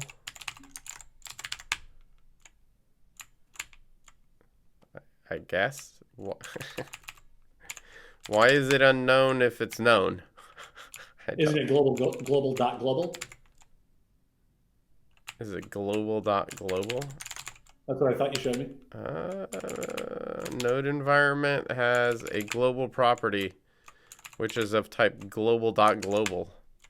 Yeah, but why, if it knows, if the index DTS file for jest environment knows the type of this, yeah, right, and knows that it's a global.global, which is a declared interface global 2, which extends global additions, which has some other shenanigans I don't even know. Omit type of global this. So it's removing the type for global this.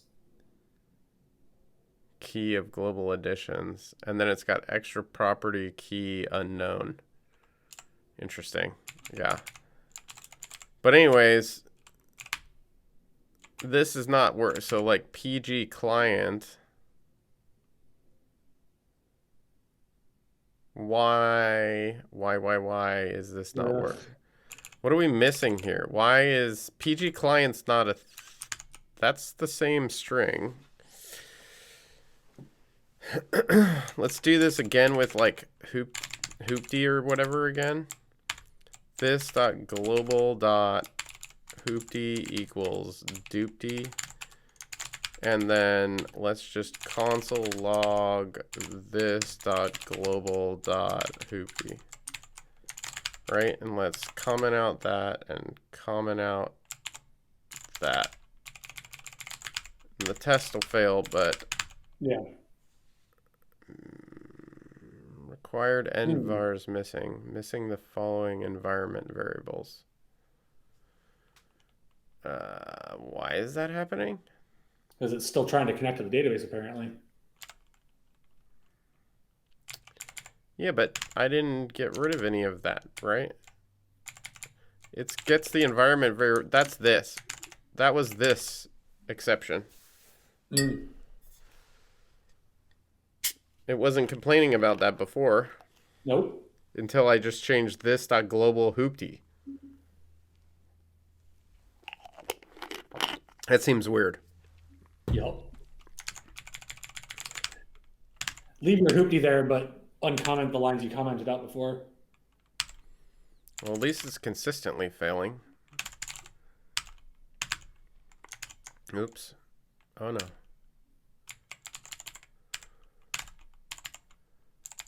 Test. Yeah, it's consistently failing. You're saying uncomment this line? Yeah, I would just leave that there. No, leave your hoopty there. Just maybe put it above though, just in case. Yeah.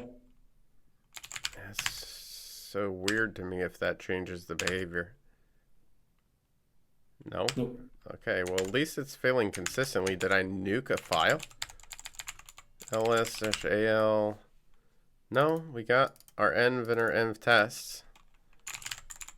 Okay, like what the shenanigans?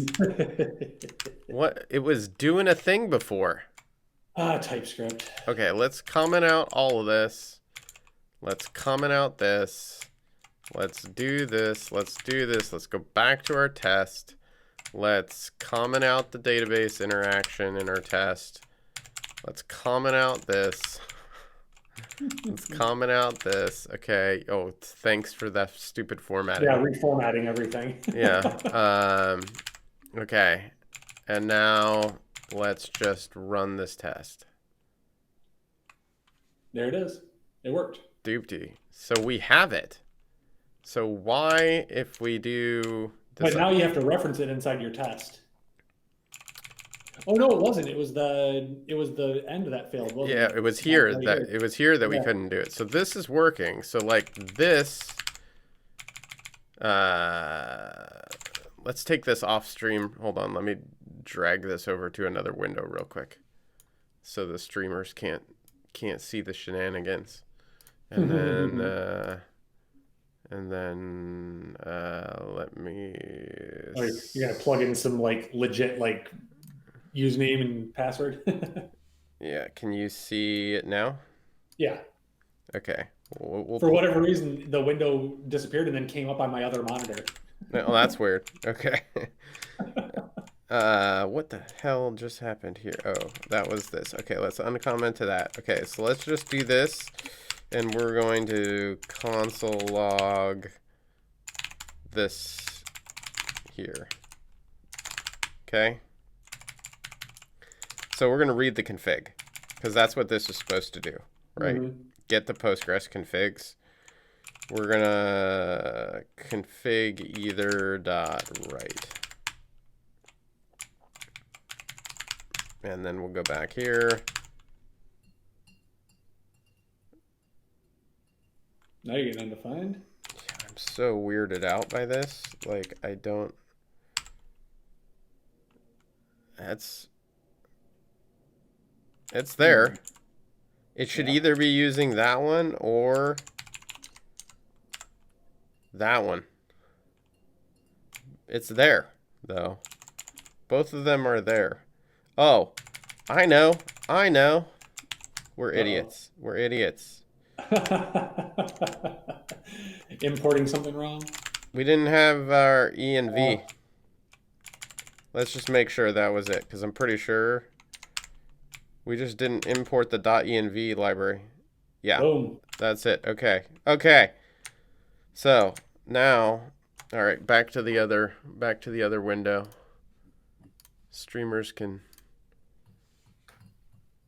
be back in on the game. All Don't look at my credentials. No credentials for you.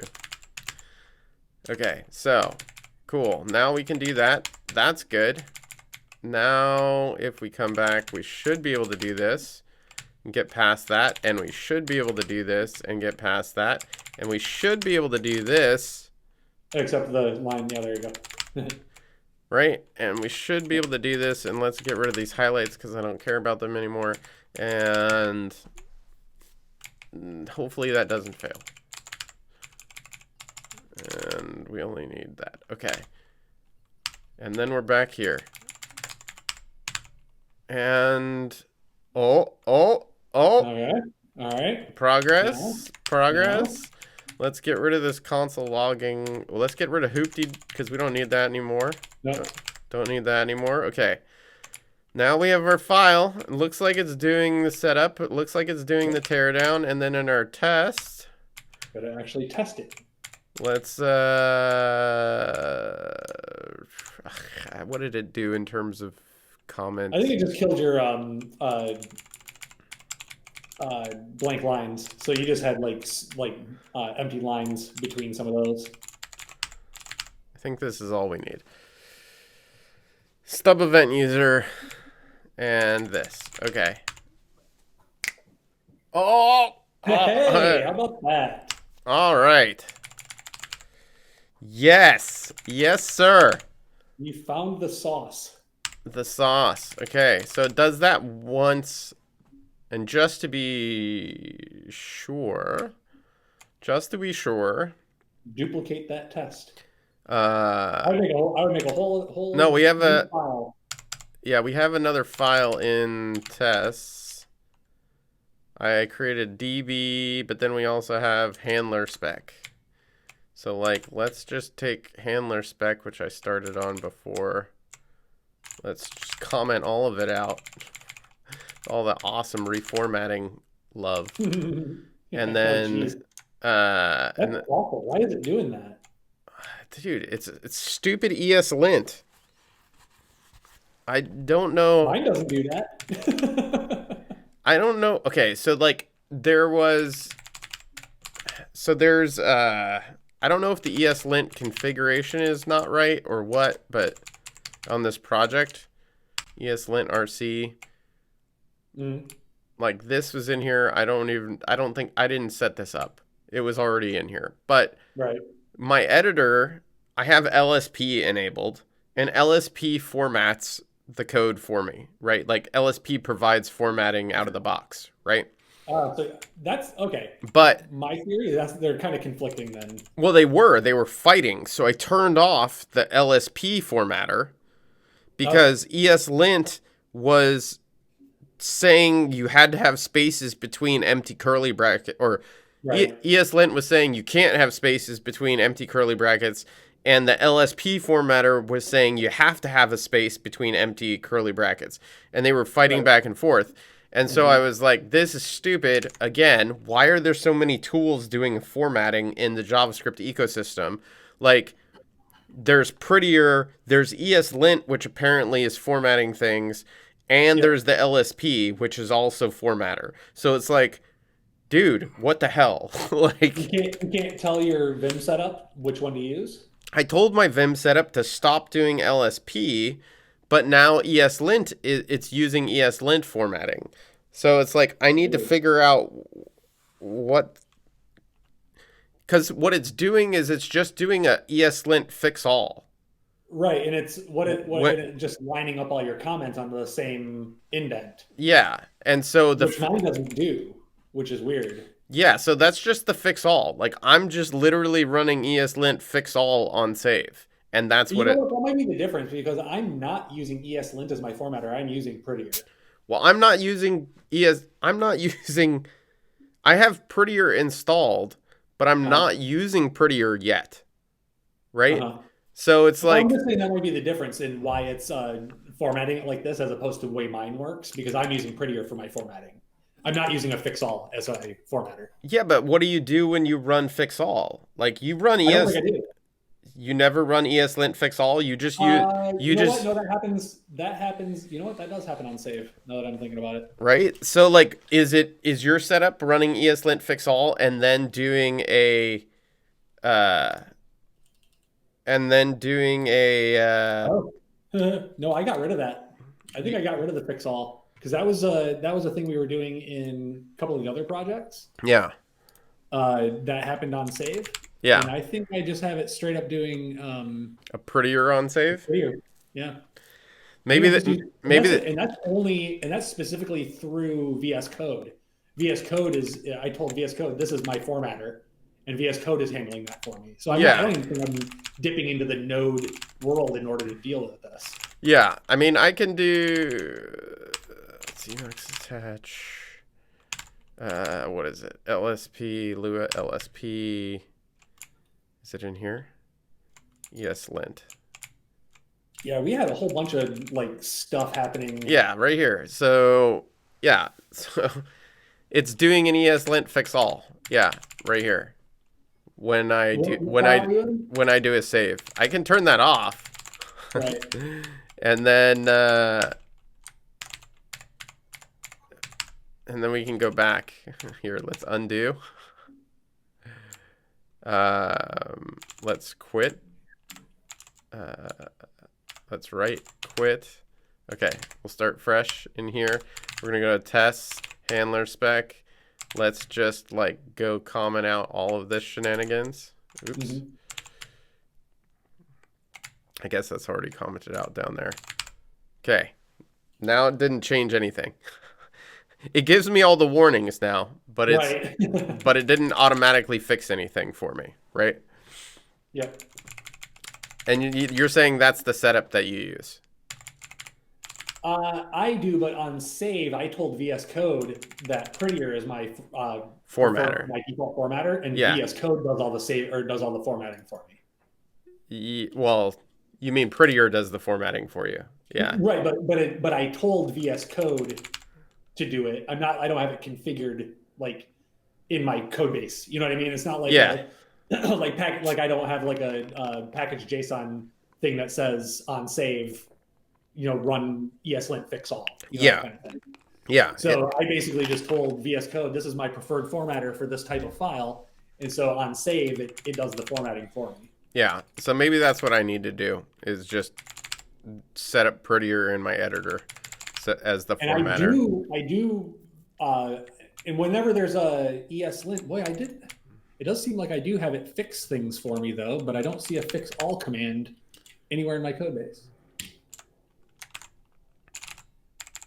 Huh. I do remember seeing that though.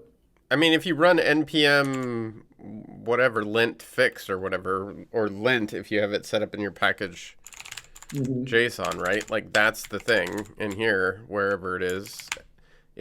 We either have lint on our projects like this, or we have lint fix as the name. Right. And if you never use that, then yeah, that's maybe, yeah, I don't know. Yeah, I don't know. Maybe it's too aggressive having it fix on save. I mean, it's nice for a lot of things, but then you saw, like, the comments that just ruined all my formatting, right? Like, okay, so how do I run? So here's the end to end.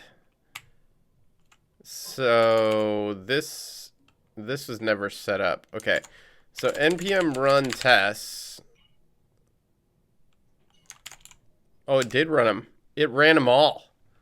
I like it. I like it. Yeah. Yep, that'll run all of them, and then you can give it a, if you wanted to run silent or whatever, there's different flags for that. But okay, so what we should have seen then is console logs from things. We are. No, but we're not seeing the console logs we're looking for. You got rid of all the console logs.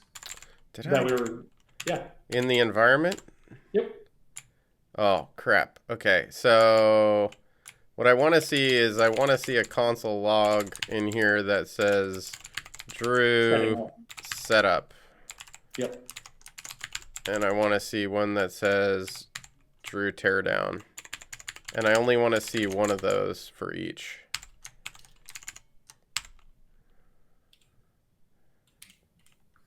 Uh-oh.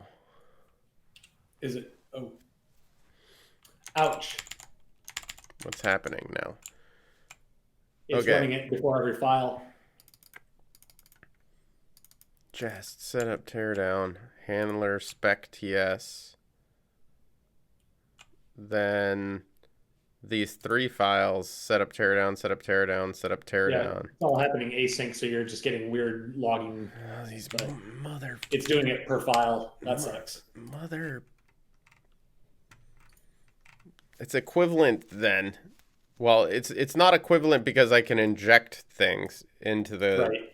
Yeah, you don't have to keep repeating the code at least. Yeah. But oh gosh. I'd almost rather just repeat the code because this is so magical. Like, I'd rather just have a helper. Mm-hmm. Now I'm defeated. I thought the thing you found, though, said it ran it before the tests were run. And then after, but maybe they just mean like of a single file. Yeah, the test environment will be used for testing. The default environment's JSNode environment. If you're building a web app, you can use a browser-like environment like JSDOM. By adding this at the top of a file, you can specify another one within an environment to be used for all tests within that file. You can create your own module that will be used for setting up the test environment. The module must export a class with setup, teardown, and get. You can also pass global variables. Yeah, blah blah blah. So that's basically doing the same thing as a before all for each one. It's doing the same thing as a before all, except it's more magical. Yeah, which I don't appreciate. The only other option that I saw in here that might... Because it seems like... Okay, so this concept is bound to a particular test file. Mm-hmm. Test runner allows you to use a custom test runner. The default is just Circus. A custom test runner can be provided specifying a path.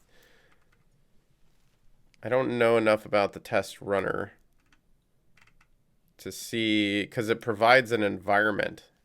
Mm-hmm.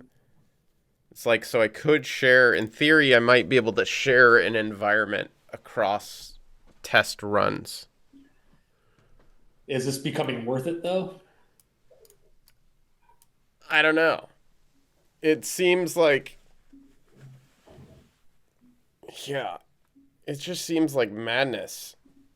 Like, yeah, I feel like we're going another level deep, which it's already got too much magic in it for my taste.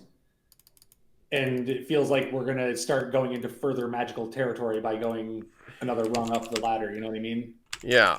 So if we're to get rid of this custom environment shenanigans, and go back, let's go back to our create, because this is worse. right? This is actually, Yeah. this is worse because all of our unit test files, it's setting up using the same environment for. And Yep. so it's doing that whole thing for those, not just the integration ones. And Yeah. So like, at this point, you would have to set up separate test runners and then run specific tests under one, like DB test environment or whatever, like yeah, DB test runner or whatever. And then you'd have to separate your tests yeah, into types, basically. yeah, Yeah, which, that's worse. yeah, I don't really want to do that. I So, would, I'm with you. I'd almost rather use the for all and then just have a helper function that you have to repeat the code. okay, so let's get rid of this. Let's go back to this. That's unfortunate. Why do they do that? Seems like there'd be. I mean, why isn't there a way to set this up once? It's because they're, I don't know. And I've spent so much time in it now that it's just like, and I thought I was so close with this because it's, Well, you kind of were. yeah. I mean, it's how you inject globals into the thing, which is, Yeah. I mean, that's useful knowledge I got. Okay, so let's just take this real quick. Yeah, let's take this. Let's go back to, nope, not that tests. Create, yeah, this guy. Okay, let's do this real quick, the way we want to do this. Okay, we'll paste this in here for now. Okay, and so we're going to, what we're saying is we're going to do a let of like a PG client, or yeah, PG client, which is going to be a PG.client. Yep.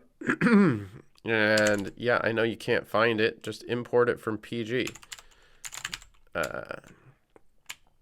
Oh, sure. Can do that. Oh yeah, so you don't need the PG dot. Yeah. Okay. Okay, so we got this declared client, and now we're gonna do a before all on this guy, and we're gonna do an async of this thing, and this is going to do this and this, and we need to, we're gonna have the same problem here. Let's just import star as configs from //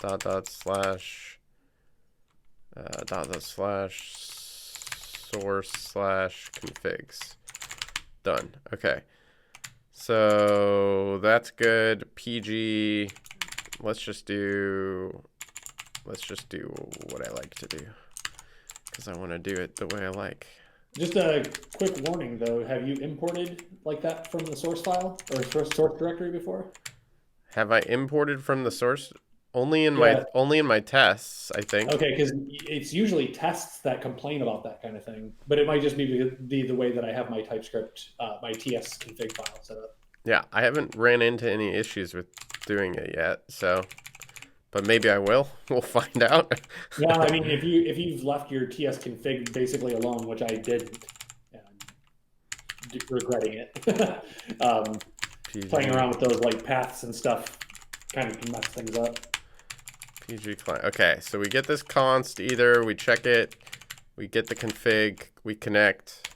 That's what we're doing in our before all. Okay. Yep. We assign it to this guy here, which is a little less than ideal, but oh, that was, and we got the .env going. Okay, so let's actually let's make a function. Do I have to do this? Hold on. If I do,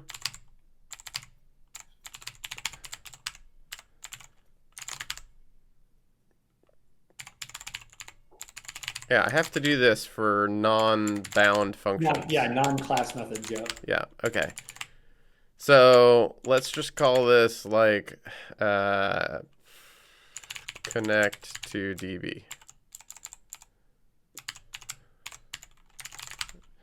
I guess is the thing, right? And then we're gonna do this. This is gonna be an async function. And then we're gonna do this, and we'll just const this, and then we're going to return PG client. Yeah? Yep. And So you got then, a void as a return type. oh, good call. And then we're going to do PG client as return You type. just be client though, yeah? Oh no, you're inviting. Yeah, you're Yeah, inviting. Sorry. I changed Got it because I also, but I guess I don't, Yeah. the only thing we're using is client, I guess. Yeah. So we'll just change this back. Import client from PG. Return type, Just got one more down. 14. promise.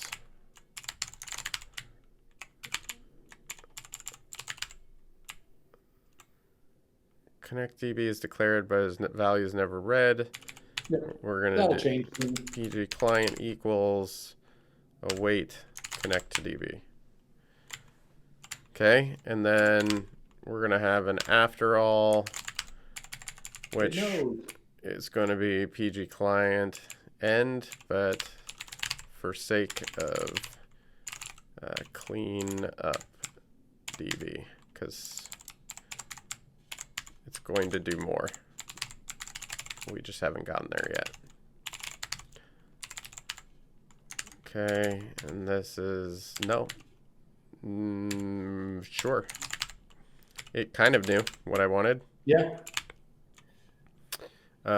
Except let's just call this PG client of type client is going to get passed in, and we will just call this. And then we're going to do cleanup DB, which takes PG client. Okay. And then less magic. Less magic. I like less magic. So much. Yeah. Uh-oh. Wow. Oh, trailing comma. Where do I have a trailing comma in package?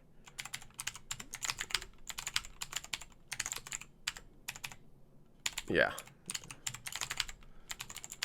Okay.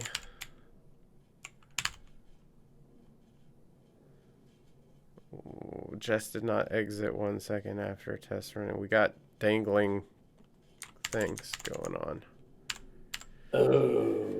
Oh, I don't know if after all can be async.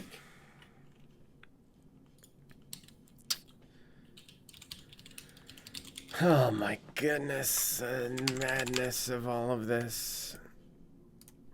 It's just, this is one of those things that's like, once you just get it. Oh no, I was mistaken. It looks like it can. Wait, await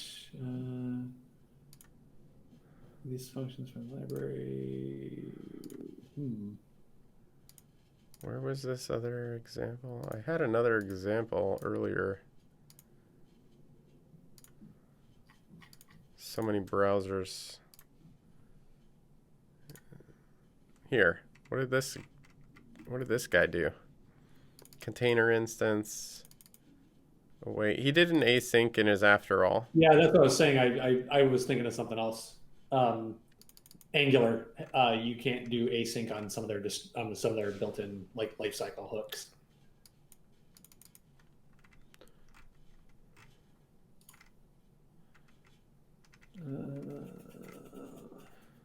Nicholas Rist. Nicholas. What am I doing? I feel like I must be screwing something up stupid. Yeah, I'm wondering if you're not awaiting in the cleanup or something. No. Something. Async. Okay, so this is not async. Right? That's just a function. Okay. This is not async. It just creates an object. This is async. Returns a promise of void. Now PG client is here. Then we return PG client here. This we await. Do the assignment, which is not async. We're still in the async function. After all, async function, we await this async function, which we await the query, and we await the end. And this is a to-do look at truncate versus delete.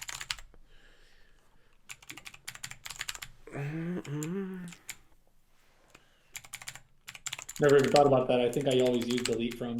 I think that if I remember right, there's some performance gain with truncate or something. Yeah, never thought about that.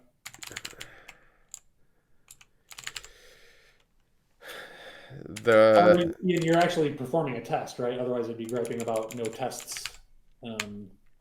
Yeah, in other languages and testing frameworks, like I often will have set up a shared database connection and then use transactions in a before and after of each test.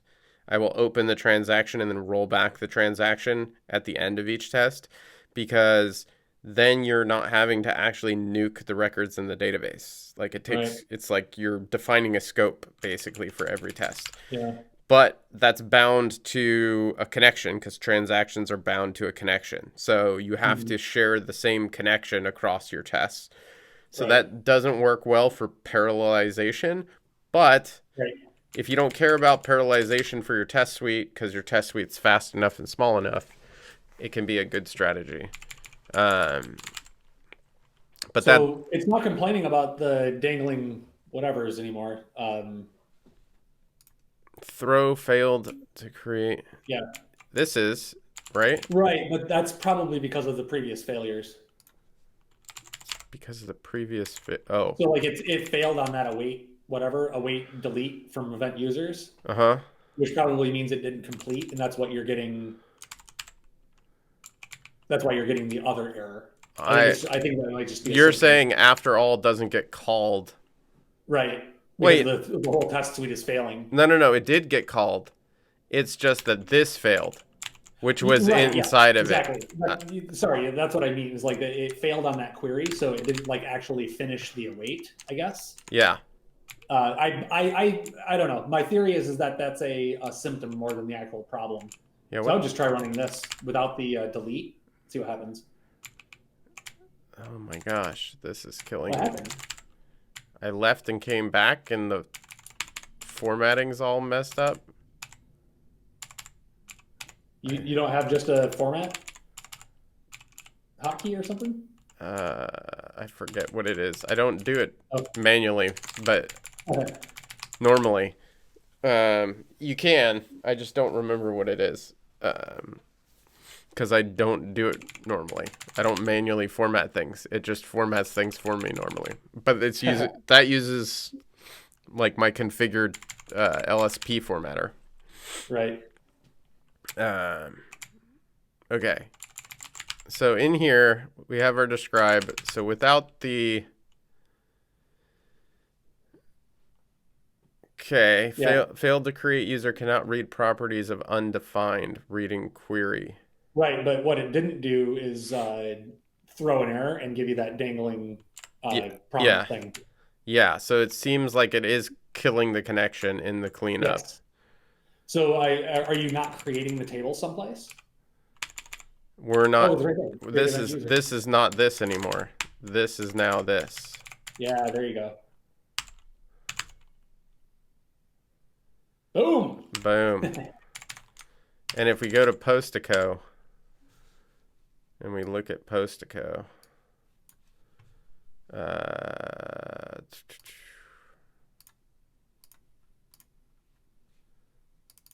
you can hit Command R to refresh in here, just like a browser. Okay. So it's not connecting to the right database, but that's a different problem I can figure out. So it's connecting to this one. Yeah. Look at all these records from running it. Okay. Sweet. Okay. Well, this seems like this is the only viable non-magical path. Yeah, so that's your problem with the delete. It's deleting from event users instead of user. Yeah, stupid Copilot. Well, it should be called event users. Well, says who? I mean, it says the database. The database. The conventions I've always followed. Yes, exactly. Yeah, the database says it's called event user, not event users. Who said the database should call it that? I don't know, probably Nikita or somebody who set it up. Oh, I don't know. yeah. My of all the DB admins I've talked to, they're like, why isn't this table plural? Yes, yeah. I agree with you. I think it should be plural, but Yeah. I'm not gonna go change it in an existing No, system. if it's an already established thing, then don't bother. But I didn't know if this was something you were setting up currently or not. No, I'm just an observer of this. Well, I throw a record in here and there in a database, but only with one table. It's just Yeah. with these things. But So Copilot was technically correct in my opinion. never trust the Copilot. Okay, let's go back to Postico. These will all be gone. Boom. Yeah. Okay. So yes. So That's less magic. You know what? I'm not a. I don't. As long as you can't set it up for the entire like test run, like across files, this is my preferred way of doing it. Well, extracting this out, but yeah, like I would lift these to yeah, some here, let's just, I'll put it in the same thing. Let's just call this PG setup or something. PG client. DB setup. DB, oh yeah, if you're trying to stay away from dbutils.ts. Yeah, let's do dbutils, and then we'll forklift these two things. Oops, I missed let's do this to dbutils. Cool, let's and go. then export. This, we need this, we need that, we need this, and then, yep, we're gonna have to export, and then we'll export this guy, and export this guy, and then, oh yeah, we need PG, client, we need this guy, Yep. and then this is wrong. Probably. Okay. And then we should have that. Cool. We have our two functions. And now up here, we can get rid of configs. We have DB. I like that better. We don't need this anymore. We shouldn't need PG. Nope. Oh no, we do for client. We still do. Oh, right. Yeah, right. We're defining that. But we now need to import these from test dbutils. Yep. And which cool. I like this a lot better. You get the same effect and it's more declarative. Yeah, the thing that I don't like about this is still this whole like pre-declaring a variable, then setting it, then having to do cleanup, but whatever. Yeah. I mean, unfortunately, that's kind of how my tests mostly run. Because a lot of times we even have a setup function. Like we don't you have that like test bed thing that just normally tells you to run with when you're testing like Node or whatever. We usually wrap that in a function anyway and call that function so we can change values of like classes that we pass it and that kind of thing. So it always ends up being a let define kill, kind of pattern. All right, let's try this now. Cannot find module. From test DB, it should be, that's not right. LSP failed me. Why did, it should be. ... yeah.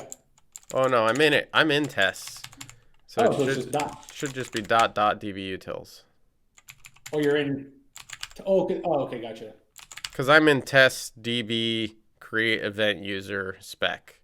Because I'm. So you need to go outside. You need to. Okay. This is paralleling the module that exists in source. So in source, there's a DB folder, and then here there's a DB folder. Is the idea? Right. Okay. That makes sense. Okay. Yay. So now if I go back to, let's go back to handler spec. Sure, whatever. Let's just nuke all of this. Re-import everything. Yeah, I'll re-import things. And whatever the hell's going on with this, ESLint's clearly You've already unhappy. commented everything, but turned off your formatter. Okay, but now that I have those, if we run test, okay, if we look at the output, we have before and after all on this. Yep. And then we have these normal consoles from the stuff it's doing. And that's it. Yep. So performance-wise, that's better than what we had with the other thing. And it's less magical. It's a win-win. Yeah. It's a win-win. Well, it's a better compromise than the Magic. Yes. Yes. I just wish their jest was better in general. And then And that's like you said, it probably is. You just need to dig in farther, and I don't know if it's worth it. yeah. Yeah, I don't know. It's just madness. I'm not digging in further today. So No. all right. I gotta make some progress on some of this stuff. And I gotta figure out my apparently prettier formatting ESLint. I gotta figure out what I want to do, what it should do. I think that's my biggest problem right now is I don't know what it should do. Like, should it, like, this is just giving me warnings, right? Mhm. And I know there's through the digging in, I found that there's 3 formatters, right? There's an LSP formatter, there's ESLint, which also formats, and there's Prettier, which also formats. And it's like Prettier is specifically for formatting. I use ESLint to fix issues that I've defined as issues yeah, in the package JSON. Or no, yeah, in the guest config. Or what? ESLint RC. Jeez. yeah, So I've defined problems in there, but I've told it to just back off until it finds a problem, basically. yeah. So like here, I can do this where it just tells me that there's a problem. Yeah. Hey, Brevity Dev. But, okay, so the problem I'm having here is that ESLint doesn't report problems to me on oh, maybe it does, and I just have Prettier format it for me. But those issues that it's seeing with the spaces and stuff before those commented lines, like why is ESLint reporting issues with commented lines? I don't know. It doesn't like that they're not lined up. I don't know. Yes. Don't ask me. It's like it's the ESLint RC. It's right. Whatever's in the ESLint RC. Yeah, you can tell it what rules you want it to follow and what rules you want to exclude. Yeah, I haven't set this up. This was in the project I jumped into, so I didn't set all this up by. It's kind of set up to whatever it was set up to. Oh, Brevity Dev says that he has ESLint set up with Prettier integration, which is another option apparently. You know what? I do too. Okay. My ESLint RC has an extends and it mentions plugin Prettier recommended. Okay, so maybe that's what I should be doing is I should have ESLint plugin Prettier set up and then just do the fix all like I had before. It was Brevity Dev, you said? That was a good call. Yeah, good call, Brevity Dev.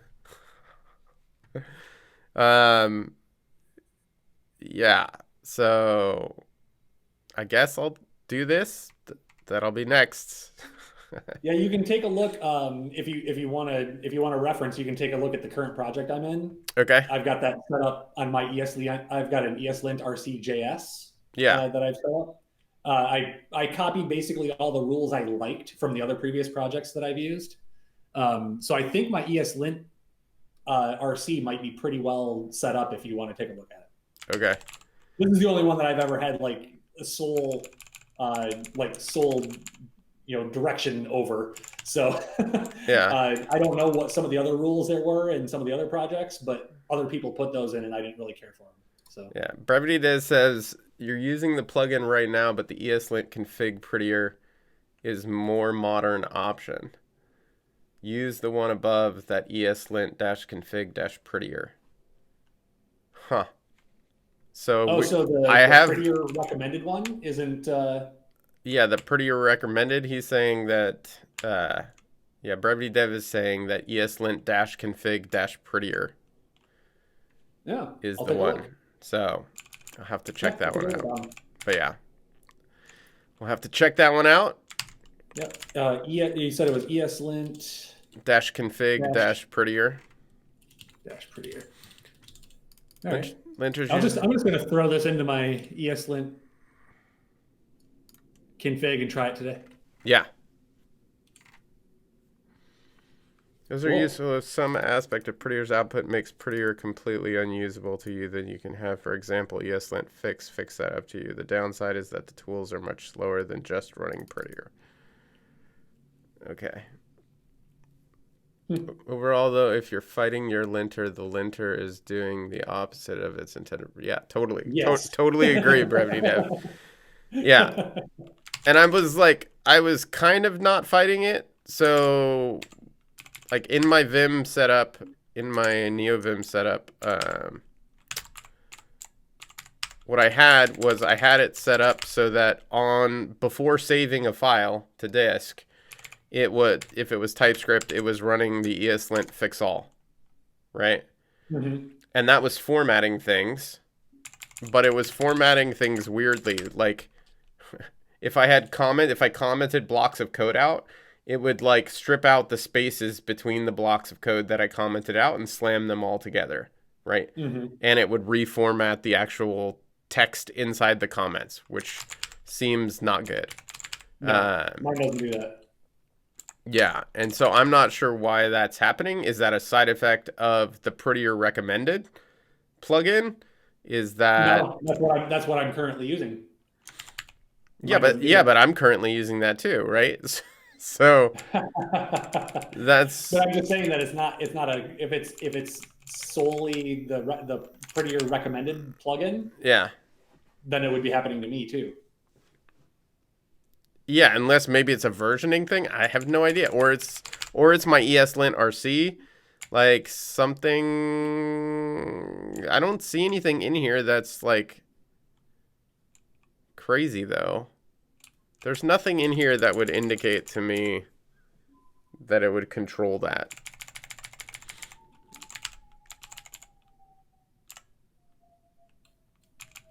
But yeah. Yeah, I don't know. So I will turn it back on for now. I'll turn ESLint formatting back on for the moment. And and we'll go from there. Yeah, I don't think I have that configured anywhere because I do have format on save configured for VS Code. Yeah. So I don't think my any configuration that's in the code base is like ruling that for me. Yeah. So you think it's So maybe that's a difference? Yeah, see, I hate how it lines up all your comments. Yeah, that looks I mean, now, granted that if you uncommented those and then formatted again, it would just reformat them for you. But it's Yes. just goofy that you end up with this like straight line of comments in your code. Yeah, it's just super jarring, right? Like, Yeah. And then you're like, oh, I got this giant thing of comments, and then I gotta like figure out visually the blank lines between them were helping me figure out, oh, this is one block of code, this is another block of code.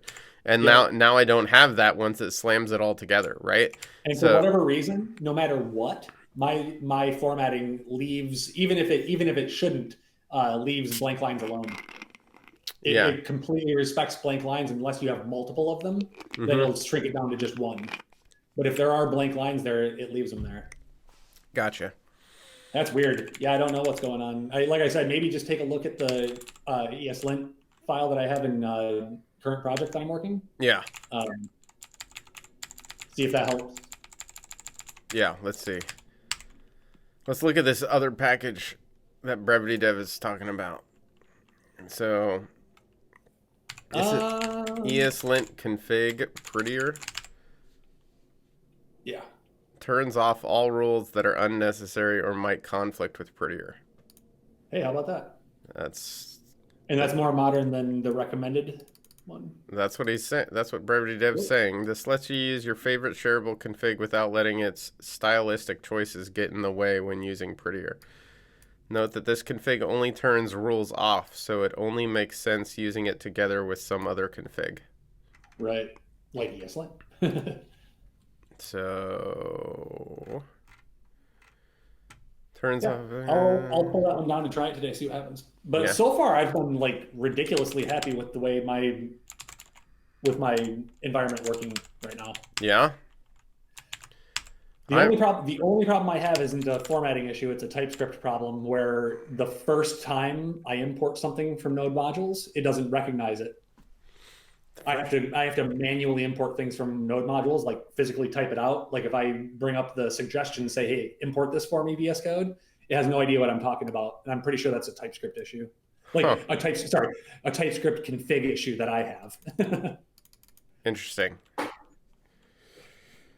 But once I import it once, it knows where it's at and I can import it in other files, which is weird.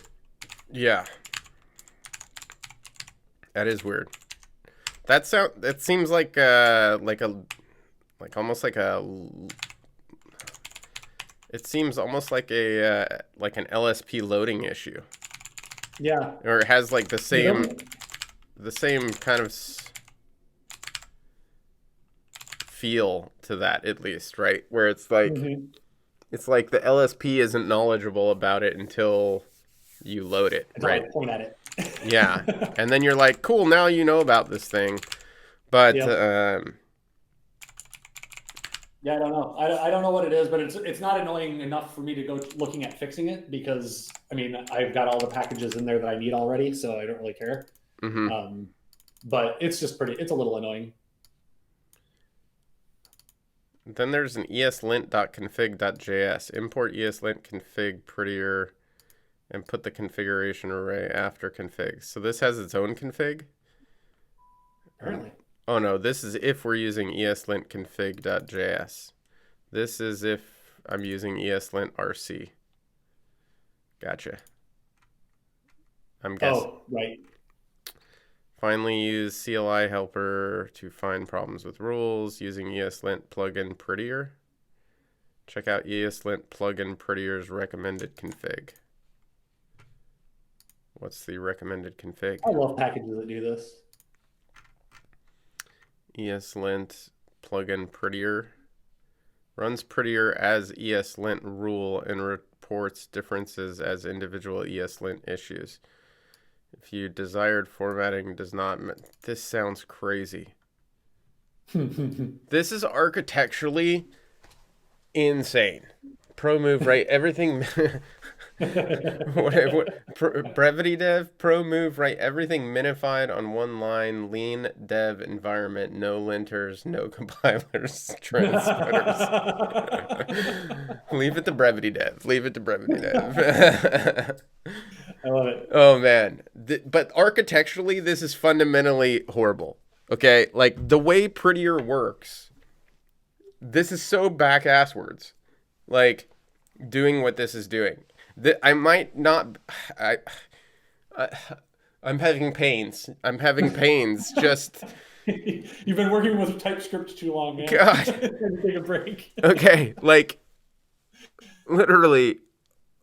All front end is horrible, Brevity Dev says. Always has been. I hate my life. Architecturally, but like, this is insanity. Okay, like, Prettier is a simple tool. Like, it literally, like, reads the code into an AST and then craps it out. Like, it has no understanding as a tool. It has no understanding of what all of that stuff is. It doesn't care. ESLint, on the other hand, is a complicated tool that does have to care what those things are and has this whole rules engine that it has to facilitate through, right? So, like, we're taking this, like, simple tool that is Prettier and we're, like, building this layer on top of it to translate Prettier, simple things, into this really complicated rules engine things so that this complicated tool will then go fix those issues as part of the fix. It's architecturally insane to me. This is Well, like, okay, I don't know how it works under the hood, but the way I imagine it working is because ESLint does have its own formatter. So it seems like yes. maybe if they're working on things like modularly enough that they would just take Prettier and slap it on top of say this is now my formatter. Yeah, but You there's know? there's got to be a way to just be like, hey, ESLint, don't format my stuff. Like, there's Oh, got I'm sure there is. because that seems like the right thing. Like yeah, yo, yo, yeah. This extension is basically like yo ESLint, chill out. Brevity Dev says. That's what I'm thinking is that it's you're basically just replacing ESLint's own formatter with this one. So I don't think it would like But you're not, make it that much more complex because ESLint has that same simple tool built into it that you're just replacing. and reports differences as individual ESLint issues. Yeah, so this runs prettier as Yep. it, so it registers an ESLint rule that will run Yep. prettier, and then it reports the differences as individual ESLint issues. That Mm-hmm. like figuring out the formatting differences and mapping those to ESLint issues Yeah. that will be fixed. That's fundamentally architecturally bad. Like you should not do this. This is the It works thing. great. I'm I, I'm sure it works great, but the long-term maintenance of this thing is going to be a giant pain in the butt. So it's probably not going to work great for a long time. Like this is fun like it's fundamentally wrong. Like there's got to be a way to just like uh, disable ESLint formatting.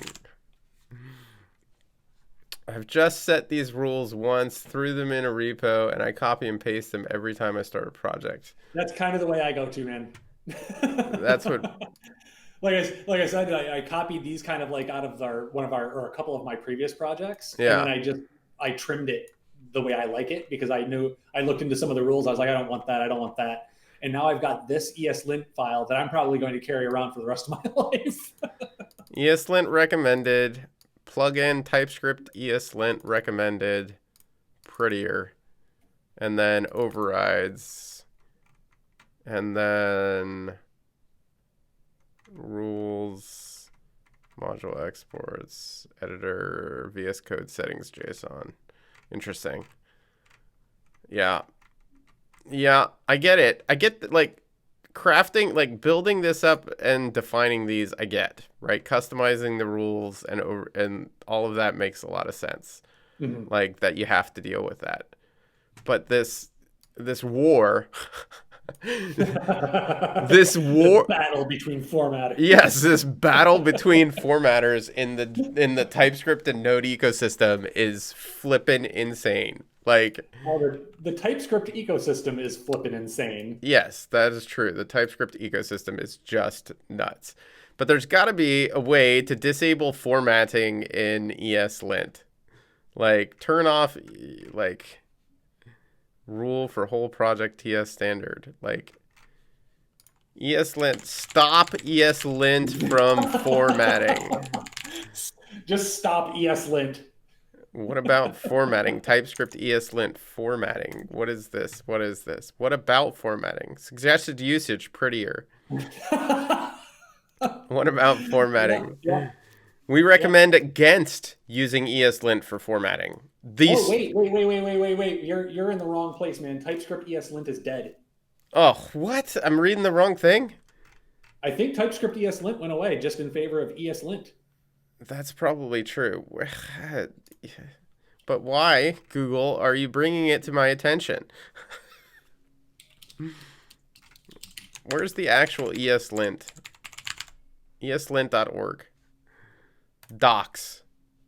Formatting. Deprecation of formatting rules. Format. Oh, so ESLint is going to give up on it, huh? They're like, use prettier. They should be saying use prettier. Architecturally, they should be saying use prettier. Blogs. Formatters can now use rules. Where are you seeing this? Me? Yeah, where You Oh, said, you just said deprecation of formatting rules, so I wasn't looking at your oh, screen. yeah, I just searched for format. Formatter breaking changes. ESLint new rule format. Deprecation of formatting rules. Next minor release of ESLint will deprecate core formatting rules. We recommend you use your source code formatter instead. Yeah, see that I was right. ESLint. Get rid of it. When Be ESLint, prettier. yeah, but how? This is what's the proper configuration to do this? Because this is where they're going. I could tell you it makes sense from an architectural standpoint.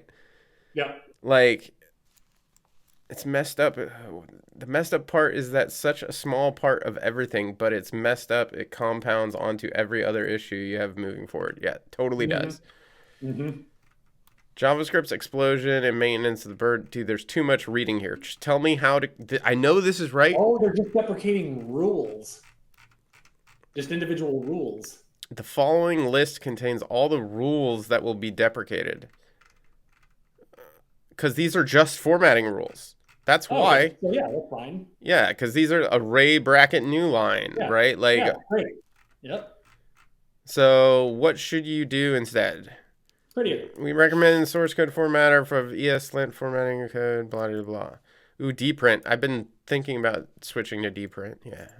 Rust, baby. Rust. Go to a same language. JavaScript-based formatter with support for formatting a large number of languages. That's great. How do I configure this? If the idea of using dedicated source code formatter doesn't appeal to you, you can use ESLint plugin JS for JavaScript or ESLint plugin TS for TypeScript. These packages contain deprecated formatting rules for ESLint core and TypeScript ESLint respectively. Okay, so wait a minute. So if I use ESLint 8530,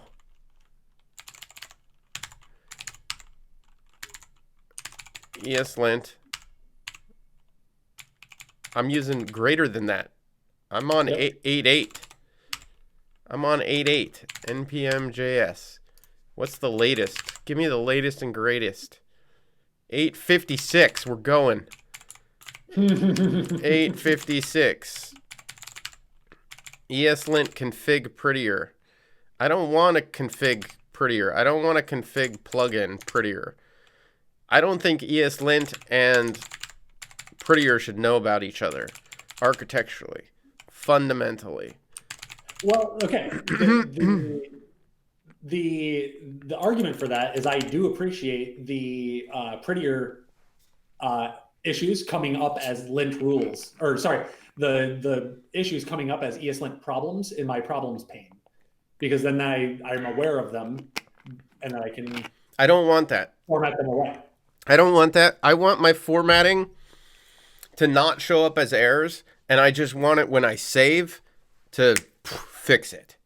I don't want to think about the formatting. I want to write the crappiest looking code possible and just save and boom, fixed. See, I like formatting as I go. Like if I miss an indent, I have a key on my keyboard that I press that does my formatting for me. Why press that key? Why? Because maybe I'm not ready to save yet. I don't want to save with errors. Oh, I save all the time, man. I just pump it out. I don't. It's the same way I commit whips all the time. I save all the time. No, I'm a little bit more strategic. I don't like anytime my console is over here crashing, and that might just be my issue with working with things like Angular, where if you make too many changes and you save with an error, like in a module or whatever, that shit never like recovers. You have to like stop the server and start it again. So I try to save without errors. Yeah. All right, I'm going. I'm stripping it down. It's happening. I gotta run anyway. I gotta make some coffee and then get ready for my brown bag. Cool. Yeah, I gotta set up for the brown bag soon too. Oh yeah, you're the hype man today, man. Come on. Yep. All right. See ya. See you later. What's Brevity Dev up to? All right. I said it incorrectly earlier. I configured prettier as my formatter, and the ESLint config prettier basically disables anything in ESLint that might conflict with prettier. But that's not what it said. Like, where did that go? That's not what we were reading, though. What was I reading?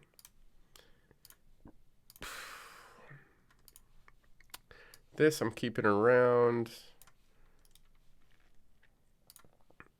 Yeah, so ESLint plugin prettier though. That's different than ESLint config prettier. Okay. Yeah, so ESLint plugin prettier is different. ESLint config prettier is the one that turns off all the rules that are unnecessary or might conflict with prettier. So this I probably still want. Although it sounds like those were deprecated, so they shouldn't be happening anymore. So that's at least my interpretation of things, is that those were deprecated, so that shouldn't be happening anymore. Now, this project that they reference, finally run this thing, using ESLint plugin prettier, check out ESLint plugin prettier's recommended config. So I think we don't want to use this because this is the madness, right? Yeah.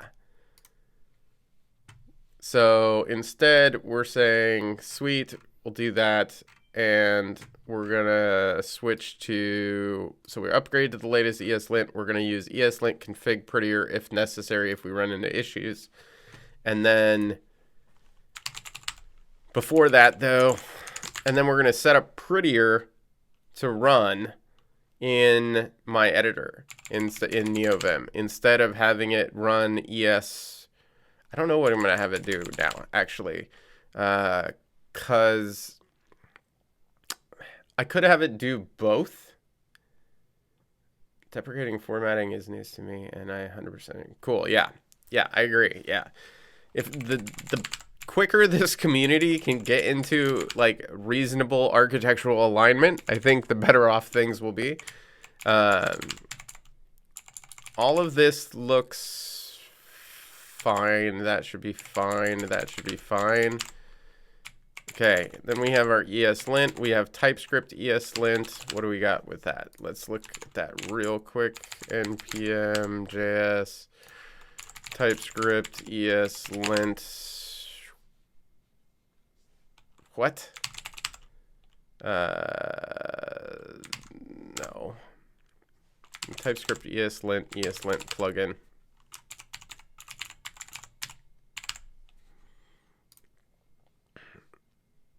Okay, and that's 621. We're already on the latest, and then TypeScript ESLint parser.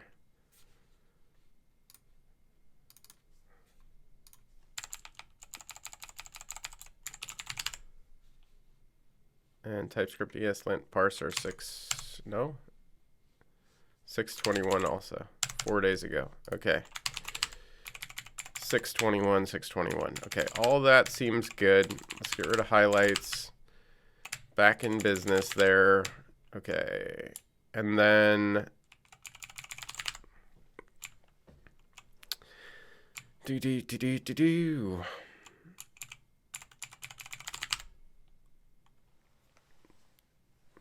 I should just throw a star in for versions and npm install. I have done that.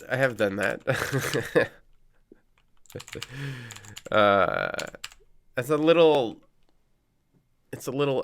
I've gone a little too far sometimes, and then had to unwind.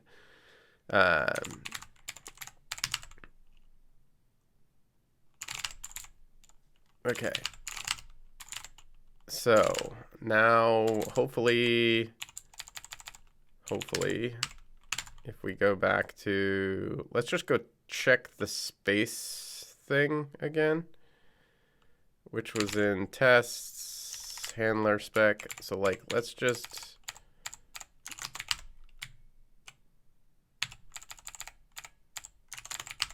look at this.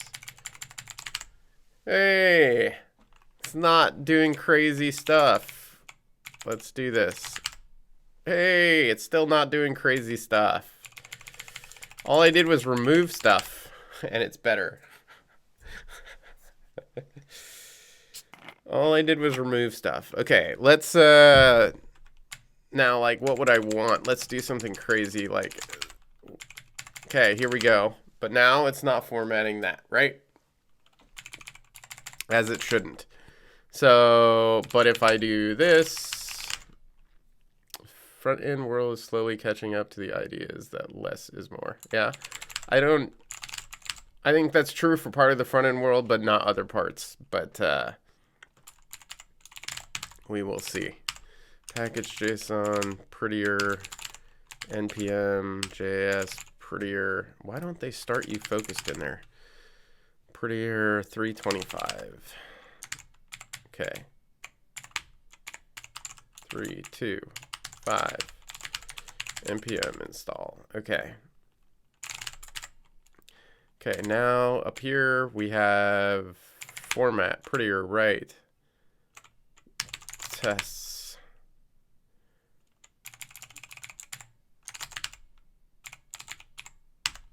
Okay.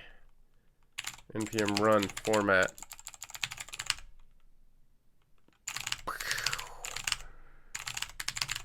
Okay, and then tests, handler spec. Oh, Prettier did it. Prettier's the one to blame.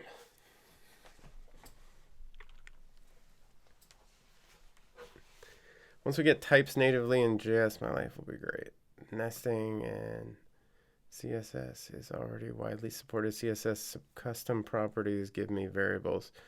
Web components are on their way to being more mainstream. Been doing this since 2005. I can finally see some light at the end of the tunnel. Yeah? I've been in the industry for 20-something years. I don't know that the light at the end of the tunnel is approaching. I think I think we're just continuing down a deep, dark rabbit hole.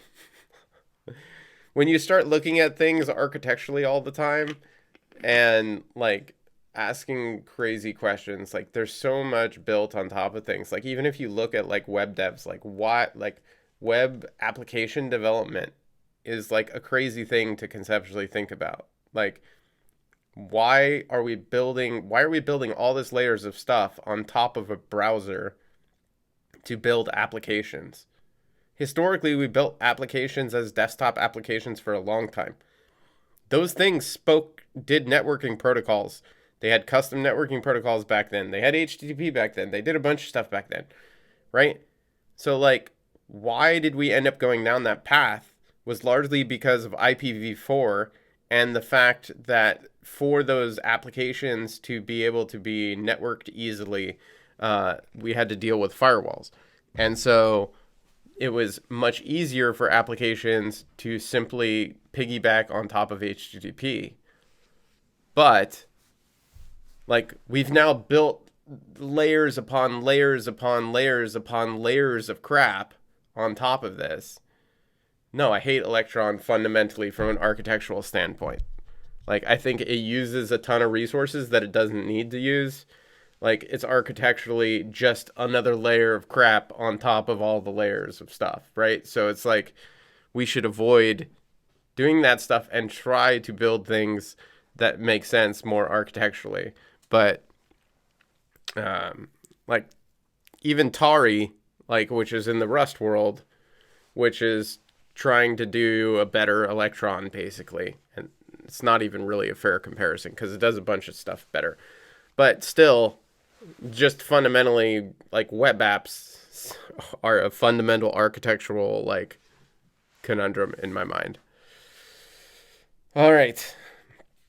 Well, chat, it was great hanging out and chatting. I will kick off another stream later today, but maybe, actually maybe not. It looks like I have back-to-back meetings until this evening. So probably won't be streaming again today, but Monday or Tuesday I will be back for sure. Saw 2 talks on micro front ends at Conf last month and wanted to jump off a bridge. Yeah. Dude, I hear you.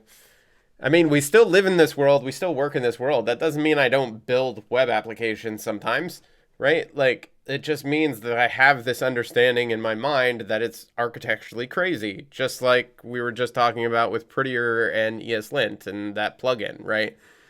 It's just architecturally crazy. So when I can avoid that at all times possible, I do, because I've found that that ends up giving you a much more sustainable, maintainable solution generally. Yeah. Yeah.